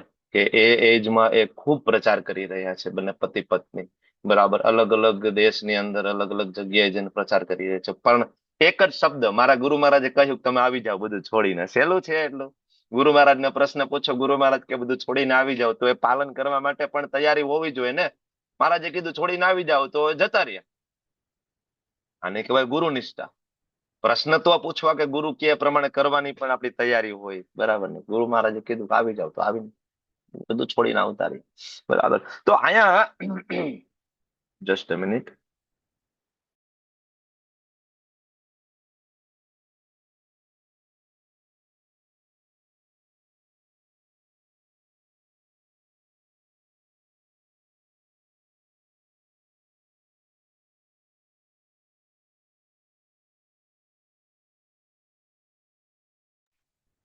તો કૃષ્ણ અર્જુનની કરુણાની જે દલીલના જવાબ અત્યારે આપી રહ્યા છે, અને એમાં ભગવાન આગળ કહે છે નત્વેવાહમ જાતુ નાસમ નત્વમ નેમે જનાધિપા ન ચેવ ન ભવિષ્યામ સર્વે વયમત પરમ.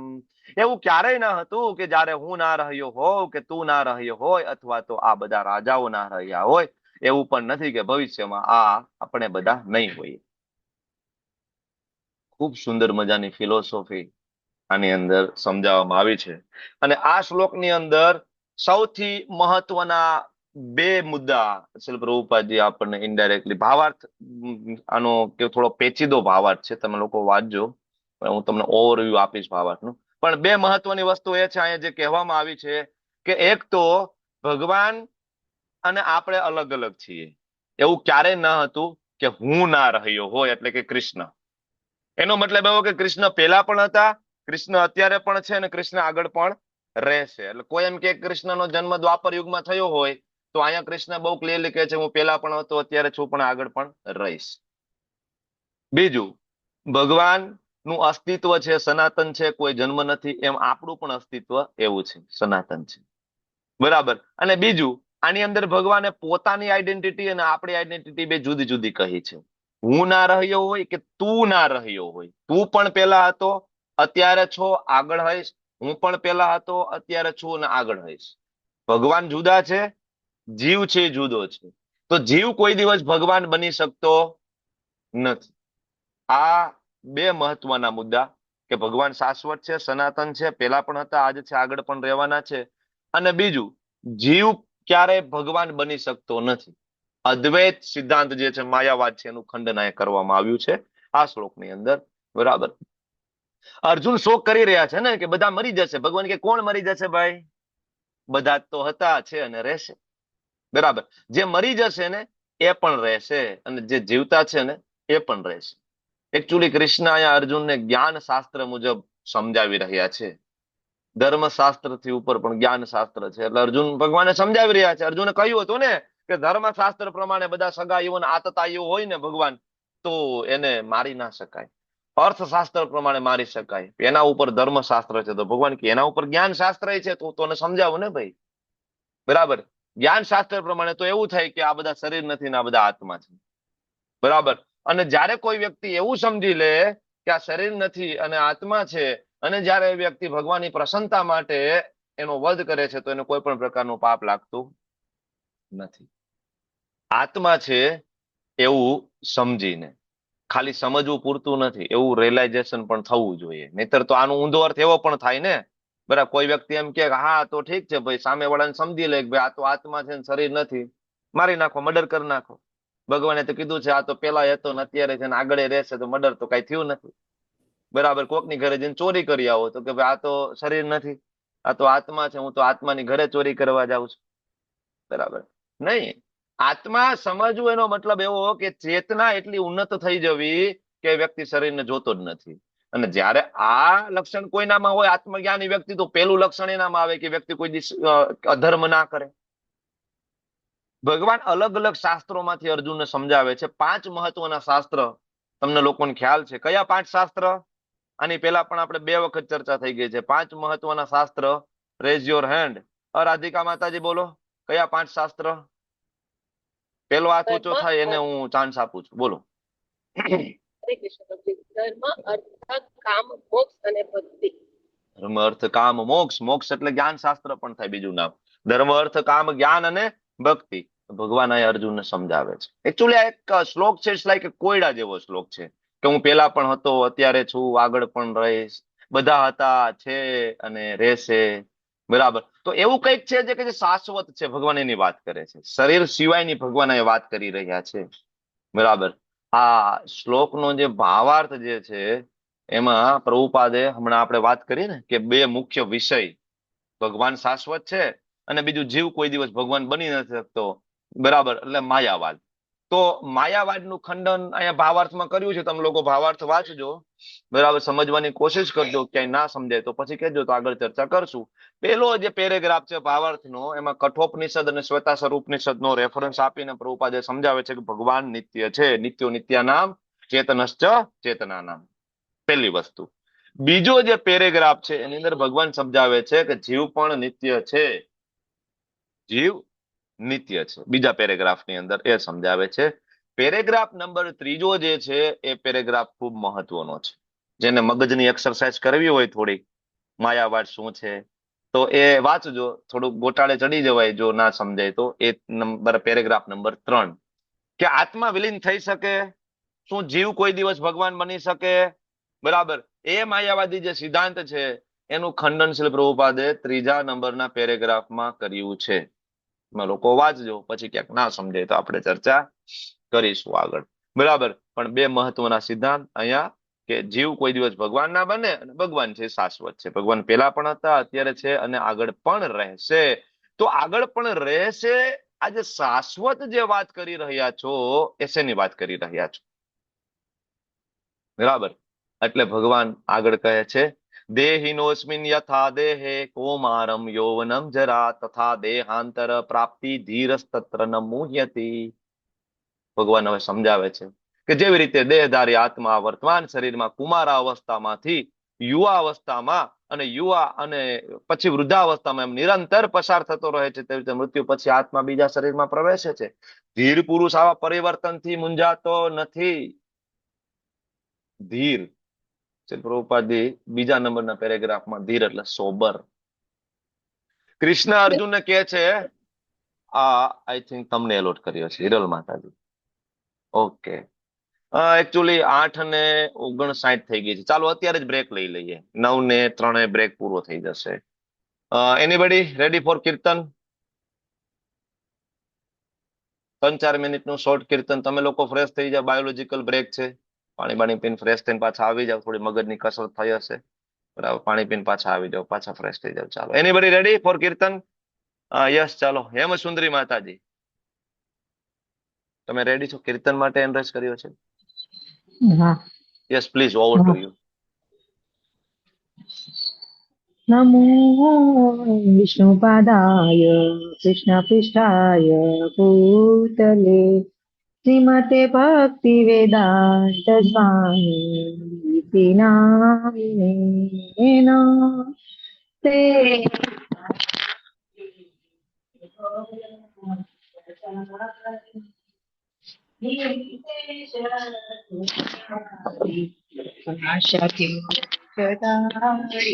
જય શ્રી કૃષ્ણ ચૈતન્ય પ્રભુ નિત્યાનંદ શ્રી અદ્વૈત Gadadhar શિવાસાદિ ગૌરભક્તવૃંદ.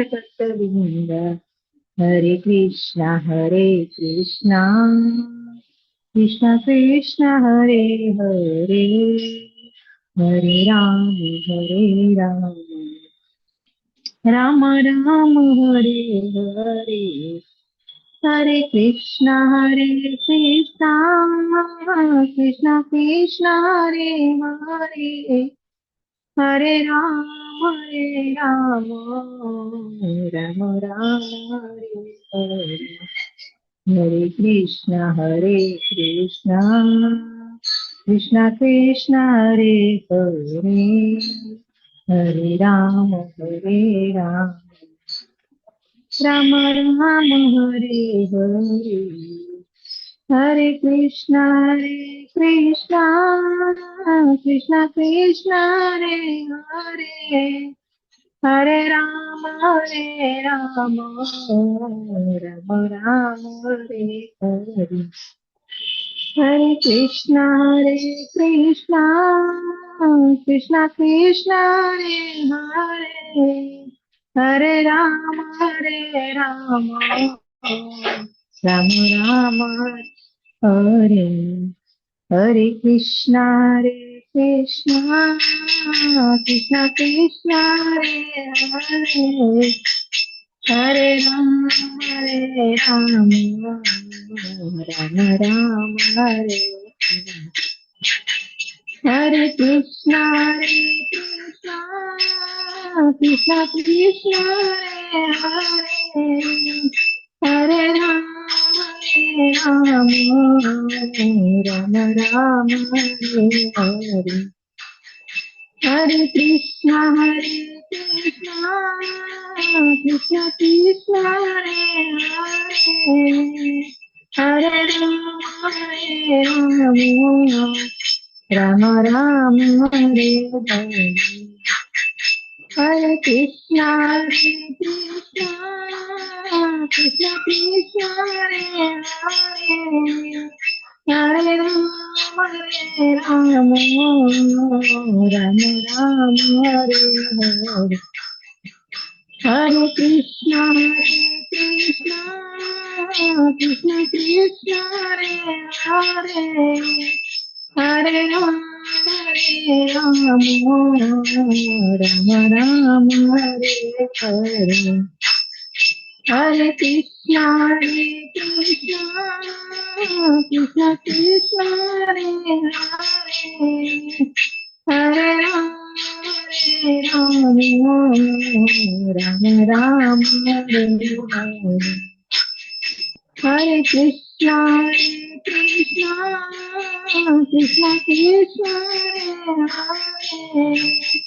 Hare Rama Rama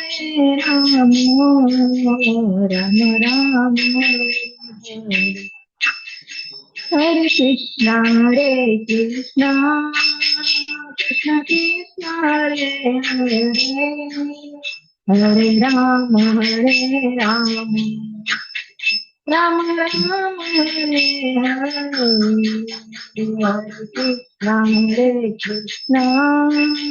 Krishna Krishna Hare Hare Hare Rama Rama Rama Hare Hare Hare Krishna Krishna Krishna Hare Hare Hare Rama Rama Rama Hare Hare Hare Krishna. Thank you. Krishna ખૂબ ખૂબ ધન્યવાદ હેમસુંદરી માતાજી અને પ્રભુજી. Hare thank Krishna you. Hare Krishna. Background music તમારા પ્રભુજી આપી રહ્યા છે. Yes, thank you so much. હરે આજે બહાર ગયા તા ને તો વેલા આવી ગયા પ્રભુજી એટલે હરે કૃષ્ણ. થેન્ક યુ બંનેને ખૂબ ખૂબ ધન્યવાદ. યસ યસ હિરલ રામાનુજ માતાજી, તમે રેડી છો? તમારું નાનું 5 મિનિટનું પ્રેઝન્ટેશન 4.5 મિનિટ થશે. હું તમને રિમાઇન્ડર આપી દઈશ, પછી અડધી મિનિટમાં તમારે કન્ક્લુડ કરી દેવાનું. તમારે જે કઈ બોલવું હોય તે ફિટ 5 મિનિટનો સમય તમને મળશે. યસ હિરલ માતાજી, ઓવર ટુ યુ. હરે કૃષ્ણ પ્રભુજી, દંડવત પ્રણામ. હરે કૃષ્ણ બધાને. તો અહીંયા 2.13 નો શ્લોક છે. દેહિનો અસ્મિન યથા દેહે કૌમારમ યૌવનમ જરા તથા દેહાંતર પ્રાપ્તિ ધીરા તત્ર ન મુહ્યતિ. અનુવાદ: જેવી રીતે દેહધારી આત્મા આ વર્તમાન શરીરમાં કુમારાવસ્થામાંથી યુવાન અવસ્થામાં અને પછી વૃદ્ધાવસ્થામાં એમ નિરંતર પસાર થતો રહે છે, તેવી જ રીતે મૃત્યુ પછી આત્મા બીજા શરીરમાં પ્રવેશે છે અને ધીર પુરુષ આવા પરિવર્તનથી મૂંઝાતો નથી. તો અહીંયા આપણે શ્રીલા પ્રભુપાદના ભાવાર્થમાંથી સમજવું તો પહેલા તો 2 શબ્દો છે અહીંયા કે દેહી ન અને દેહ. તો દેહી ન એટલે કે જે શરીરને ધારણ કરે છે અને દેહ એટલે કે શરીર. તો આપણે બધા જોઈએ છે ને કે આપણે પેલા ખૂબ નાના કોમળ શરીર હતું, આપણું ખૂબ સરસ હતું, બધા આપણને રમાડતા. ધીમે ધીમે આપણે મોટા થયા તો ડી અટેચમેન્ટ થોડું થોડું બધા જોડે થતું ગયું. પછી વૃદ્ધાવસ્થા આવી અને પછી આપણું મૃત્યુ થયું. તો જયારે આપણે નાના હતા અને પછી મોટા થયા તો આપણે એવું રડવા ન બેઠા હે ને કે હું નાનો હતો ત્યારે કેટલો સરસ હતો. આપણે એ શરીર ત્યાગી દીધું. પછી જયારે આપણે યુવાન થયા ને એમાંથી આપણે વૃદ્ધ થયા તો આપણે રડવા ન બેઠા હે ને કે હું તો અત્યારે કેવું આમ કેટલું સરસ કામ કરી શકતો હતો અને હવે તો મારાથી થતું નથી ને હે ને. તો અહીંયા પ્રભુપાદ સમજાવે છે કે જે ધીર પુરુષ હોય છે એ આ શરીરના પરિવર્તનથી મૂંઝાતો નથી. તો ધીર પુરુષની વ્યાખ્યા ખૂબ સરસ આપી છે કે એ વ્યક્તિ કે જે છે ને આત્મા પરમાત્મા વિશે જાણે છે, ભૌતિક જગત શું છે અને આધ્યાત્મિક જગત શું છે એનું ખૂબ સરસ રીતે જાણે છે, અને જે જાણે છે કે આ શરીરમાં જે પરિવર્તન થાય છે એ મતલબ કે એક ખૂબ ઇમ્પોર્ટન્ટ નથી. શરીર તો પરિવર્તનશીલ છે, તો એ વ્યક્તિ છે એ છે ધીર છે. તો અહીંયા પ્રભુપાદે અહીંયા એટલા માટે દર્શાવે છે કેમ કે અર્જુન ખૂબ મૂંઝાયેલો હતો કે હું આ બધાનું વધ કઈ રીતે કરું. આ તો દ્રોણ છે, ભીષ્મ પિતામહ છે, મતલબ કે મારા ગુરુજનો છે, તો હું એમનું વધ કેવી રીતે કરી શકું એમ. તો અહીંયા ભગવાન કહે છે કે તારે તો ખુશ થવું જોઈએ ને કે એમનો વધ કરીને. કેમ કે એ તો એટલા ખૂબ સારા કહેવાય ને કે આત્માઓ છે, એમને ખૂબ સારા કાર્ય કરેલા છે એમ. તો એ તો આગળ જતા કદાચ એમનું મૃત્યુ થશે તો ખૂબ સારું શરીર એમને મળશે, સ્વર્ગ લોકમાં પણ જઈ શકે. તો તારે અહીંયા શોક કરવા ન બેસવું જોઈએ કે હું એમને મારી નાખીશ એમ, પણ તારે મતલબ કે એવું વિચારવું જોઈએ અર્જુનને કે કદાચ એમનું મૃત્યુ થશે તો પણ એને ખૂબ સારો જન્મ મળશે. પછી અહીંયા બે શબ્દ અલગ આપેલા છે. એક છે કે એકાત્મવાદ. તો એ હમણાં પ્રભુ જે વાત કરી કે જે માયાવાદી હોય છે એ એવું વિચારે છે કે આત્મા છે ને પરમાત્મા છે બંને એક જ છે એમ, કે આપણે છીએ અને ભગવાન છે બંને એક જ છે. તો એ સૌથી મોટો ભ્રમ છે અને મોટું માયાવાદ છે એમ. તો આપણે ક્યારે એવું ના વિચારવું જોઈએ કે આત્મા અને પરમાત્મા બંને એક છે. કેમ કે જે આત્મા છે એ પરિવર્તનશીલ છે એને, અને જે પરમાત્મા છે એ પરિવર્તનશીલ નથી. કેમ કે આપણે વૃદ્ધાવસ્થા આવે છે, આપણે બાળપણ જોયું બધું, પણ આપણે ક્યારે જોયું કે કૃષ્ણ ભગવાન વૃદ્ધ થઈ ગયા અને લાકડીના ટેકે હાલતા હતા? નથી જોયું ક્યારે, હે ને. તો આપણે ક્યારે આપણી સરખામણી ભગવાન સાથે ના કરી શકીએ, તો એક માયાવાદ છે. પછી અહીંયા ખૂબ સરસ એક્ઝામ્પલ છે કે પ્રતિબિંબવાદ. તો એ મતલબ કે આ માયાવાદને સમજવા માટે છે કે ધારો કે સૂર્ય, ચંદ્ર છે, તારા છે, એનું આખું જ પ્રતિબિંબ પડી રહ્યું છે. તો આપણે જોઈશું કે સૂર્ય છે અને ચંદ્ર છે એ એક જ છે એમ, કે ઘણા બધા સૂર્ય નથી, ઘણા બધા ચંદ્ર નથી એમ. તો પરમાત્મા એક જ છે, ભગવાન કૃષ્ણ એક જ છે. તો એ આપણે સમજવું જોઈએ કે પરમાત્મા એક જ છે, પણ તારાઓ ઘણા બધા છે, મતલબ કે આત્મા ઘણા બધા છે એમ. અને આત્માની સરખામણી એક ક્ષર શબ્દ કરેલી છે. અક્ષર એટલે કે જેનું અસ્તિત્વ સનાતન છે, પરંતુ ભૌતિક પ્રકૃતિની અસર થાય છે એના ઉપર, અને ધીમે ધીમે એનું પરિવર્તન થતું રહે છે એના અંદર. તો આપણે એ પણ અહીંયા સમજવું જોઈએ કે આત્મા અને પરમાત્મા બંને અલગ છે. અને અહીંયા એક લાસ્ટ એક્ઝામ્પલ છે.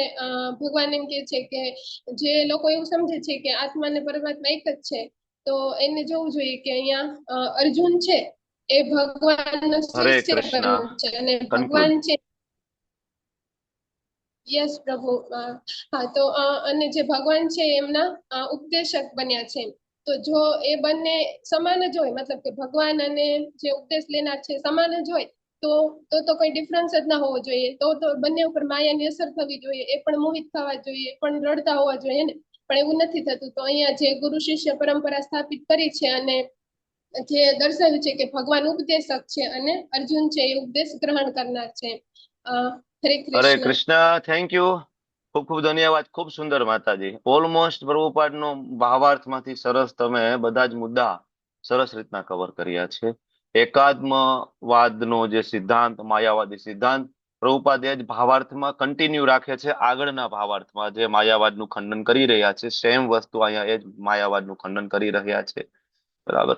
એક જે ખૂટતો મુદ્દો છે સામાન્ય, તમે જે કહ્યું કે શરીરમાં સૂક્ષ્મ ફેરફાર થાય છે, શરીર હંમેશા આપણું બદલાઈ રહે છે.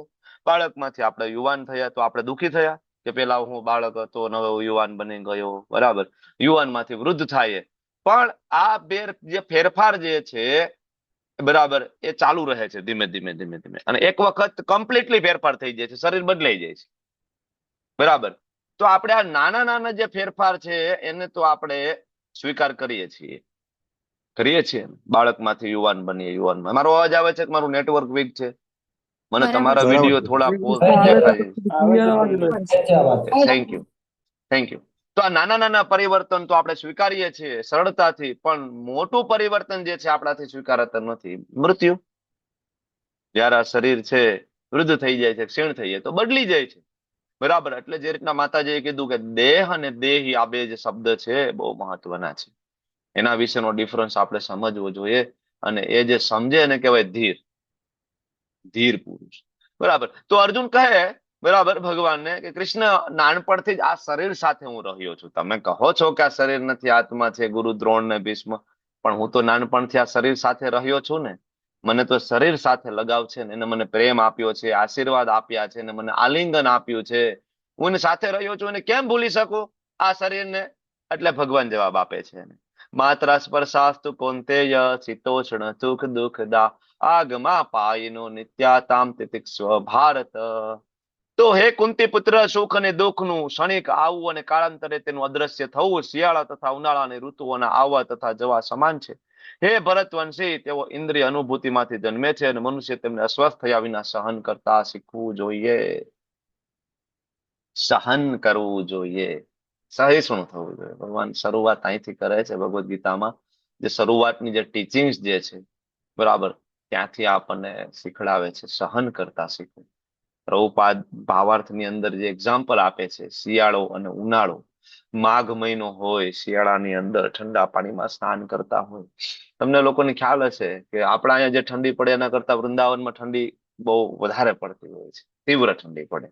છતાં પણ તમે લોકો વૃંદાવન ગયા હોય, હમણાં દામોદર માસ આવશે, ઘણા બધા લોકો વૃંદાવનમાં હશે દામોદર માસમાં, તમે લોકો જોશો કે સવારે 3 વાગ્યાની આસપાસ ભક્તિ વેદાંત માર્ગ ઉપર પ્રભુજી અને માતાજી, એ પણ જેનું ફોરેન બોડી છે, એ પણ સ્નાન કરીને, ધોતી કુર્તો પહેરીને, ગોપી ડ્રેસ પહેરીને, સાડી પહેરીને, પગમાં ચપ્પલ પણ ના હોય ને દોડી દોડીને જતા હોય છે મંગલા આરતી માટે.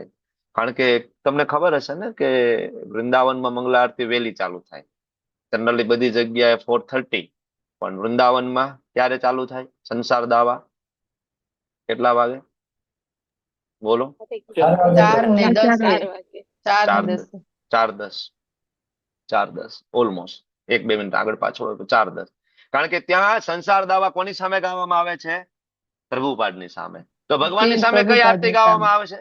ભગવાનની સામે વિભાવરી શેષ. વિભાવરી શેષ આલોક પ્રવેશ. બરાબર, જોરદાર, ખૂબ આનંદ આવે એમ વૃંદાવનમાં. જયારે વિભાવરી શેષ આપણે સાંભળીએ તો તરત આપણે માનસિક રીતના વૃંદાવનમાં પહોંચી જાય, કૃષ્ણ બલરામ ટેમ્પલ ની અંદર મંગલા આરતીમાં. બરાબર. તો આપણે વાત કરી રહ્યા છીએ કે ભાઈ સુખ અને દુઃખ સહન કરવું પડે. શિયાળામાં આપણો ધર્મ છે મંગલા આરતી એટેન્ડ કરવી એવરી ડે, બરાબર ને? તો શિયાળામાં છોડી દઈએ છીએ. બીજું એક્ઝામ્પલ પ્રભુપાદ આપે છે, ઉનાળામાં માતાજીઓ રસોઈ બનાવે છે. માતાજીઓ ના પડે કે ભાઈ શિયાળો ચોમાસું તો બરોબર છે, પણ ઉનાળામાં કિચન બંધ કરી દો ભાઈ, ખૂબ ગરમી થાય છે. હવે તો ઠીક છે, ધીમે ધીમે મોડર્ન આપણે થતા જઈએ તો કિચનમાં હવે તો પંખા આવી ગયા, નહીતર કિચનમાં પંખા ના હોય. આમ તો કિચનમાં પંખો એટલો પ્રેક્ટિકલ નથી, કારણ કે ગેસ એટલું ચાલુ નથી. પણ હવે તો ઘણા મકાન સેન્ટ્રલ એસી હોય છે, વાંધો ના આવે. પણ છતાંય ગરમી તો લાગે જ. કુકિંગ કરવું એટલે સહેલી વાત નથી. એમાં ખાસ તો બપોરના ઉનાળામાં કુકિંગ કરવું, બરાબર, એ સહેલી વાત નથી. તો માતાજીઓ ના પાડી દે કે નહીં નહીં ભાઈ, આ હવે ઉનાળા પૂરતું તમે ભાઈ બહારથી બસ સ્વિગી કરી લેજો, ઝોમેટો કરી લેજો, નહીં, બરાબર ને? માતાજીઓ કરે છે ને, કારણ કે એમનો ધર્મ છે. તો ભગવાન અર્જુન એ જ સમજાવે, અર્જુન તારો ધર્મ છે, યુ આર ક્ષત્રિય. યુદ્ધ કરવું એ ક્ષત્રિયનો ધર્મ છે. તું એ ના વિચારી શકે કે મને આમાં સુખ મળે છે, મને આમાં દુઃખ મળે છે. જે વસ્તુ આજે તને સુખ આપી રહી છે એ જ વસ્તુ તને આગળ દુઃખ આપશે, અને જે વસ્તુ આજે દુઃખનું કારણ બની રહી છે કદાચ આગળ જતા એ તને સુખનું કારણ બનશે. તો સુખ અને દુઃખ આ દ્વંદ્વમાંથી અર્જુન બહાર નીકળો, કારણ કે આ તો ઇન્દ્રિય અનુભૂતિમાંથી જન્મે છે. અને આમાં ખરેખર જે ધીર પુરુષ છે તો ક્યારે અસ્વસ્થ ના થાય.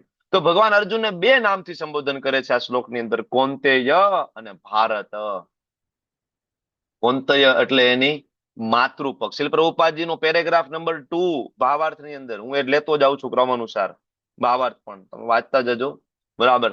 તો પેરેગ્રાફ નંબર જે 2 છે એમાં પ્રભુપાદ આને એડ્રેસ કરે છે આ 2 સંબંધનો. કૌંતેય જે છે માતૃપક્ષ તરફનો જે મહાન, બરાબર, મહામૂલો એનો વારસો, અને ભારત કહેવાથી એનો પિતૃપક્ષનો વારસો.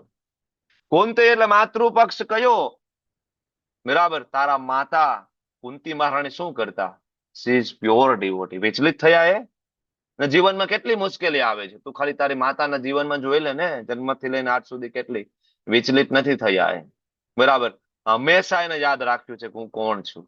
ભારત પિતૃકુળનો વારસો, કુરુવંશના જે મહાન રાજા ભરત, દુષ્યંત અને બરાબર શકુંતલાજીના પુત્ર ભરત રાજા. ભરત રાજાને 9 પુત્રો હતા, છતાં પણ એક પુત્ર એમાંથી એવો નહોતો કે જે રાજગાદી ઉપર બેસે ને કે શાસન ચલાવી શકે. એવો લાયક પુત્ર એને ન લાગ્યો. તો ભરત રાજાએ એ રાજ્ય ઋષિ પુત્રને આપી દીધું હતું. એટલા ભગવાન એમ કે છે તું કોનો સંતાન છો? તું થોડું તારું બેકગ્રાઉન્ડમાં જોઈ લે ને ભાઈ. તારા પૂર્વજો ભારત ભરત રાજા, માતૃ કૌંતેય કુંતી મહારાણી, બરાબર, એ ક્યારેય વિચલિત નથી થયા. જીવનમાં કપરામાં કપરી પરિસ્થિતિઓમાં પણ એ પસાર થયા છે, એ વિચલિત નથી થયા. એને હંમેશા યાદ રાખ્યું છે પોતાનું સ્વરૂપ, જીવે રે સ્વરૂપ હોય કૃષ્ણ ર નિત્યદાસ. હંમેશા યાદ રાખ્યું છે. બરાબર, એટલે પ્રભુપાદ સમજાવે છે કે આવી મહાન વિરાસત મળવાના કારણે એને એના કર્તવ્યથી અર્જુને વિમુખ થવું જોઈએ નહીં. ભગવાન અર્જુનને કહે છે કર્તવ્યથી વિમુખ ના થવું જોઈએ. બરાબર, તો આગળના શ્લોકમાં આપણે જોયું કે આત્મા છે સતત ગતિ કરતો હોય છે. અર્જુન કહે છે વાત તો તમારી સાચી છે કે આત્મા ગતિ કરે છે એક શરીરમાંથી બીજા શરીરમાં, બરાબર, આ શરીરમાંથી બીજા શરીરમાં રહેશે. પણ ધારો કે તમે એમ કહો કે ગુરુ દ્રોણ અત્યારે જીવતા છે, બરાબર, અત્યારે પણ રહેશે, આગળ પણ રહેશે, ભીષ્મ પેલા હતા, છે અને રહેશે, પણ મારી સાથે તો નહીં હોય ને. અર્જુનના મનમાં પ્રશ્ન થાય છે. એકચ્યુઅલી શ્રીપાદ વિશ્વનાથ ચક્રવર્તી ઠાકોરની જે ટીકા છે એની અંદર આ ઇન્ટરનલ જે ભાવ છે અર્જુનનો એ ત્યાં લખે છે. બરાબર, કે અર્જુનના મનમાં એ વિચાર આવે છે કે તમે કહો છો બરાબર છે કે પેલા પણ હતા, આજે પણ છે, આગળ પણ રહેશે, પણ મારી સાથે તો નહીં હોય ને. હું એની સાથે કેમ વાત કરીશ?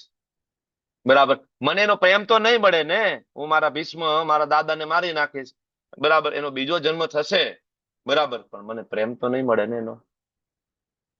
બરાબર, એટલે ભગવાન આ શ્લોકની અંદર કહે છે અર્જુન સહન કરવું પડશે. પરમેનન્ટ નથી અર્જુન આ જગત. આ જગત ટેમ્પરરી છે, દુઃખાલયમ અશાશ્વતમ. અને આ જ આસક્તિના કારણે આપણે બંધાઈ જઈએ છીએ અર્જુન. તું આસક્તિ છોડ. આ જગત છે ટેમ્પરરી છે, આસક્તિ છોડ. અને અચ્છા તું સહન કરીશ તો શું મળશે તને? અર્જુન સહન કરશે તો શું થશે? ત્યારે ભગવાન આગળ કહે છે યહિ ન વ્યથન્યેતે પુરુષમ પુરુષસ્રવ સમ દુઃખ સુખમ ધીર સો અમૃતવાય કલ્પતે. અમૃતવાય કલ્પતે. ભગવાન અર્જુનને કહે છે અર્જુન અમૃત અમર થઈ જઈશ તું. કારણ કે જ્યારે કોઈ વ્યક્તિ આ જગતની આસક્તિમાંથી છૂટી જાય છે ત્યારે આમ તો છૂટી શકે, બરાબર, કે જ્યારે એને હાયર ટેસ્ટ મળે. બીજા અધ્યાયમાં આગળ શ્લોક આવશે વિષય આવીને વર્તનતે નિરાહારસ્ય દેહિનમ રસો વર્ધમ રસો અપ્યસ્ય પરમ તોષ્ટા નિવર્તતે. શ્લોક આવશે કે જ્યારે તમને કૃષ્ણ પ્રત્યે પ્રેમ થાય તો આ જગતની આસક્તિ આપોઆપ છૂટી જાય. છોડવાની જરૂર નથી. એટલે આપણે જો લેવલ 1 માં બધા કેટલા પાર્ટિસિપન્ટ આવે છે, આપણે કોઈ દિવસ એને નથી કહેતા તમે ડુંગળી લસણ બંધ કરી દો, તમે ચા કોફી બંધ કરી દો, તમે પાન માવા બંધ કરી દો, તમે દેવ દેવતાઓની પૂજા બંધ કરી દો. આપણે કોઈને નથી કહેતા. કહીએ છીએ એ લેવલ 1 કરે, વારંવાર કરે, લેવલ 2 માં આવે. પછી આપણે શું કરીએ લેવલ 1 માં? ચોથો પાંચમો અધ્યાય આવે એટલે આપણે માળા કરવાનું ચાલુ કરાવીએ કે ભાઈ બરાબર તમે જેને પૂજતા હોય ને પણ એક હરે કૃષ્ણ મહામંત્રની માળા અમારી સાથે કરો, બરાબર. તો એવા કેટલા લોકો છે જે લેવલ 1 માંથી લેવલ 2 માં આવ્યા, લેવલ 2 માંથી 3 માં આવ્યા, અને આજે એ લોકો ભક્તિ શાસ્ત્રીમાં છે. આપણે એને ક્યારે નથી કહ્યું ને? તમારામાંથી કોઈને પણ કહ્યું છે કે તમે ચા કોફી છોડી દો, ડુંગળી લસણ છોડી દો? કોઈને પણ નથી કહ્યું. છતાં તમે સામેથી ઇન્ફોર્મ કરતા જાવ છો ધીમે ધીમે, પ્રભુજી આ છૂટી ગયું, પ્રભુજી આ છૂટી ગયું, ડુંગળી લસણ છૂટી ગયા, પ્રભુજી અમે બંધ કરી દીધા, અત્યાર સુધી ચાલુ હતા હવે બંધ કરી દે, પ્રભુજી હવે કંઠી પહેરી શકાય, હવે કંઠી ધારણ કરી શકીએ. સામેથી તમે ફોન કરો છો, બરાબર. આ જે પરિવર્તન ભગવાનના નામમાં શક્તિ છે. અમૃતવાય કલ્પતે. અમૃત પ્રાપ્ત થશે મુક્તિ પામવા માટે. જ્યારે કોઈ વ્યક્તિ આ સહન કરશે, આ સહન કરવાનું છે. જીભના ટેસ્ટ, ઇન્દ્રિય તૃપ્તિની કામનાઓ ભગવાન કે સહન કરતા શીખો. સહન કરી જશો ને અમૃતવાય કલ્પતે. અને આવું દુઃખ સહન કર્યું છે. કોને કર્યું છે? પ્રહલાદ મહારાજે કર્યું છે. એનું ઓછું દુઃખ હતું, સહન કર્યું છે. એટલે આની અંદર ખૂબ મહત્વની ટીચિંગ્સ છે આ શ્લોકની અંદર.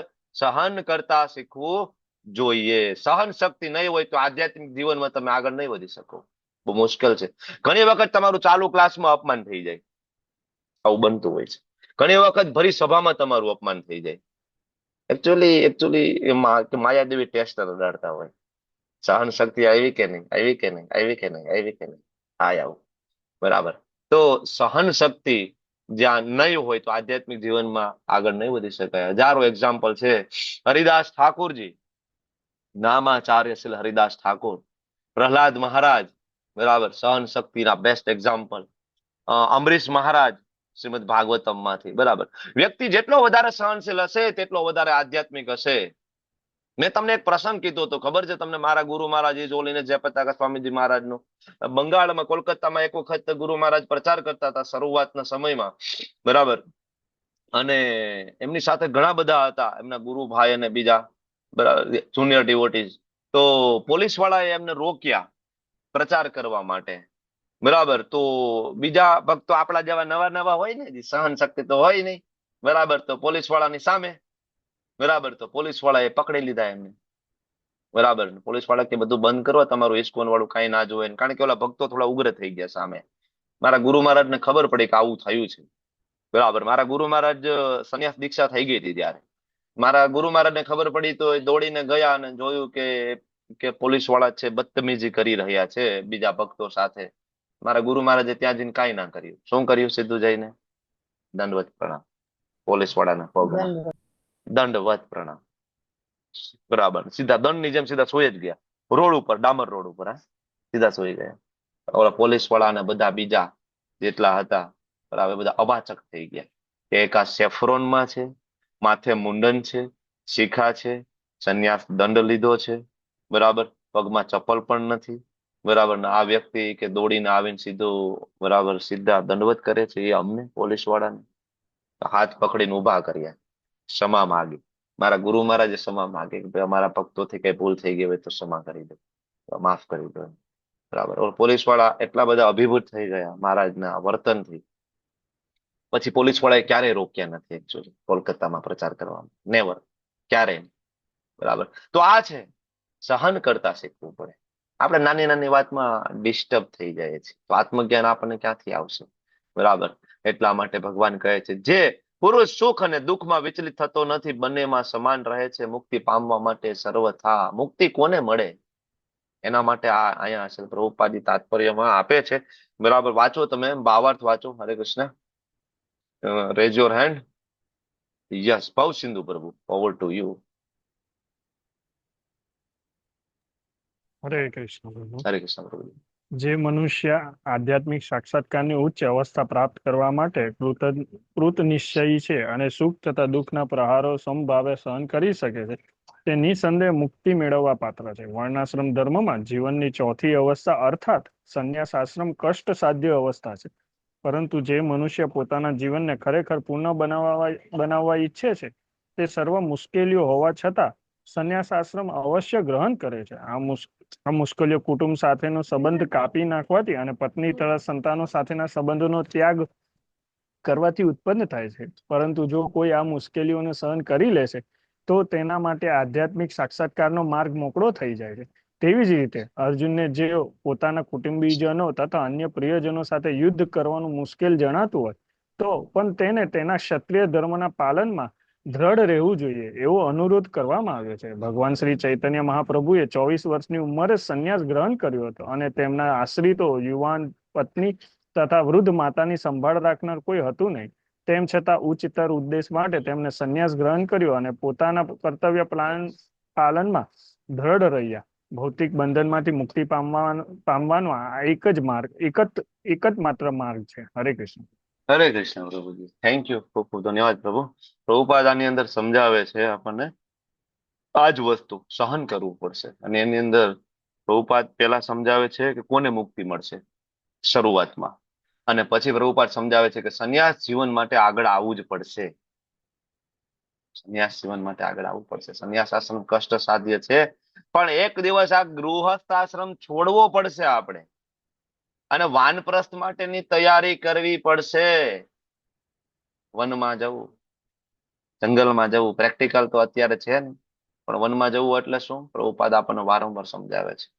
બાળકો મોટા થઈ ગયા, જોબ મળી ગઈ અને સેટલ થઈ ગયા છે, એમની વહુ આવી ગઈ છે, તો પછી હવે તમે બધું છોડો માથાકૂટ. એક ઘરનો ખૂણો પકડી લો જે ઠાકોરજી તમારા બિરાજમાન હોય, બરાબર. દિવસમાં 2 વખત 3 વખત તમને પ્રસાદ આપવામાં આવે, શાંતિથી પ્રસાદ લો. આખો દિવસ ભગવદ્ ગીતા ભાગવતમાં પતિ પત્ની બંને બેસીને વાંચો. વધુમાં વધુ ચેન્ટિંગ કરો, વધુમાં વધુ જપ કરો. એમ કરતા કરતા વાનપ્રસ્થ લઈને એક દિવસ પ્રયત્ન કરવો પડે સંન્યાસ માટે. 100% dedicated two ISKCON, 100% dedicated two temple, બરાબર. આ જરૂરી છે. ભગવાન ચૈતન્ય મહાપ્રભુએ પણ આ કર્યું હતું. અમૃતવાય કલ્પતે. જે વ્યક્તિ સહન કરશે કરશે, કારણ કે જે વ્યક્તિ સહન કરશે ને, તો તેમ તેમ એના અનર્થો દૂર થશે. ભક્તિમય સેવાના 9 તબક્કા.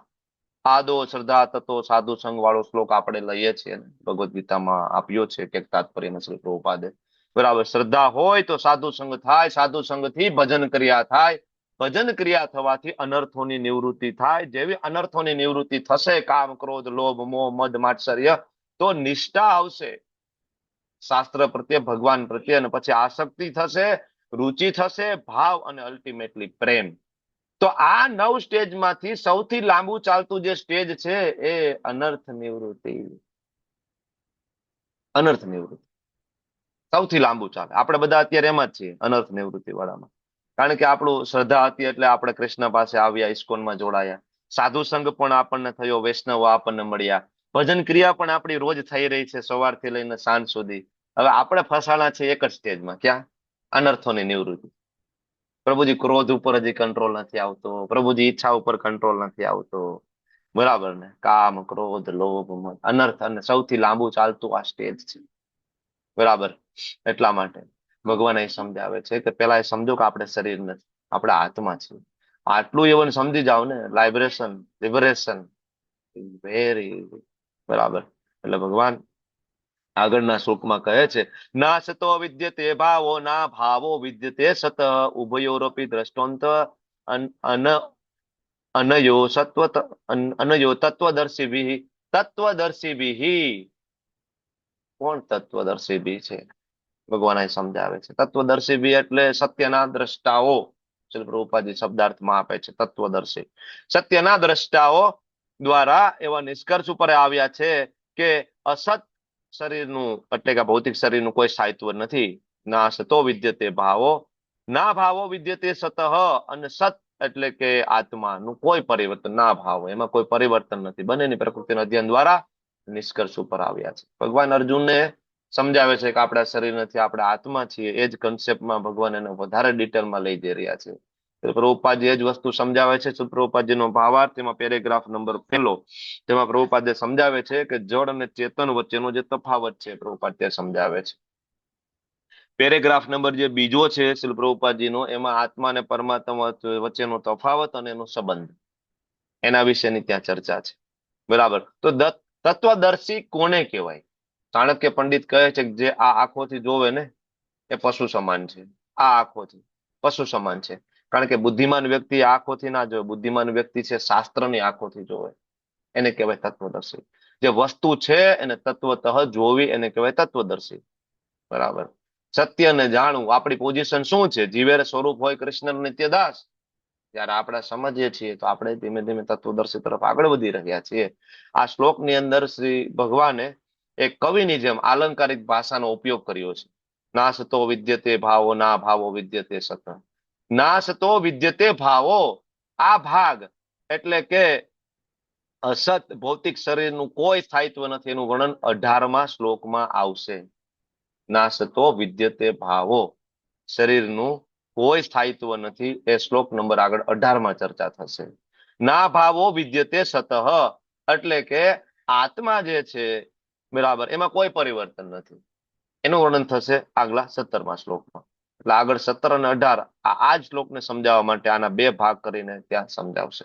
શરીરની કોઈ શાશ્વતતા નથી, કારણ કે શરીર પંચમહાભૂતમાંથી બનેલું છે. તો ભગવાન અહીંયા રેફરન્સ આપીને સમજાવે છે, બરાબર. એટલે ભગવાન અર્જુનને કહે છે, અર્જુન બહુ અઘરું લાગે છે, બરાબર. 2 જ વસ્તુ સમજવાની છે અર્જુન. શરીર છે, બરાબર, એની નાશવંતા, શરીરની નાશવંતા, અને આત્માની શાશ્વતતા. બરાબર, આટલું અત્યારે સમજવાની જરૂર છે. આ બેઝિક નોલેજ છે, શ્રીમદ ભગવદ્ ગીતાની શરૂઆત છે. એટલે આગળ 17મા શ્લોકમાં ભગવાન ના ભાવો વિદ્યતે સત એને એડ્રેસ કરશે. અને 18મા, બરાબર, અને 18મો જે છે એમાં ના સતો વિદ્યતે ભાવ એને એડ્રેસ કરશે. આપણે અહીં વિરામ લઈએ 16મા શ્લોકમાં, અને આવતીકાલે 17મા શ્લોકથી આપણે આગળ વધશું. વાંછાકલ્પતરુભ્યશ્ચ કૃપા સિંધુભ્યઃ ચ પતિતાનાં પાવનેભ્યો વૈષ્ણવેભ્યો નમો નમઃ. કોટી વૈષ્ણવ की जय, श्री प्रभुपाद की जय, गुरु महाराज की जय. हरे कृष्णा कृष्ण कृष्णा हरे हरे, हरे राम हरे राम राम राम हरे हरे. हरे कृष्ण. खूब खूब धन्यवाद आप सौ.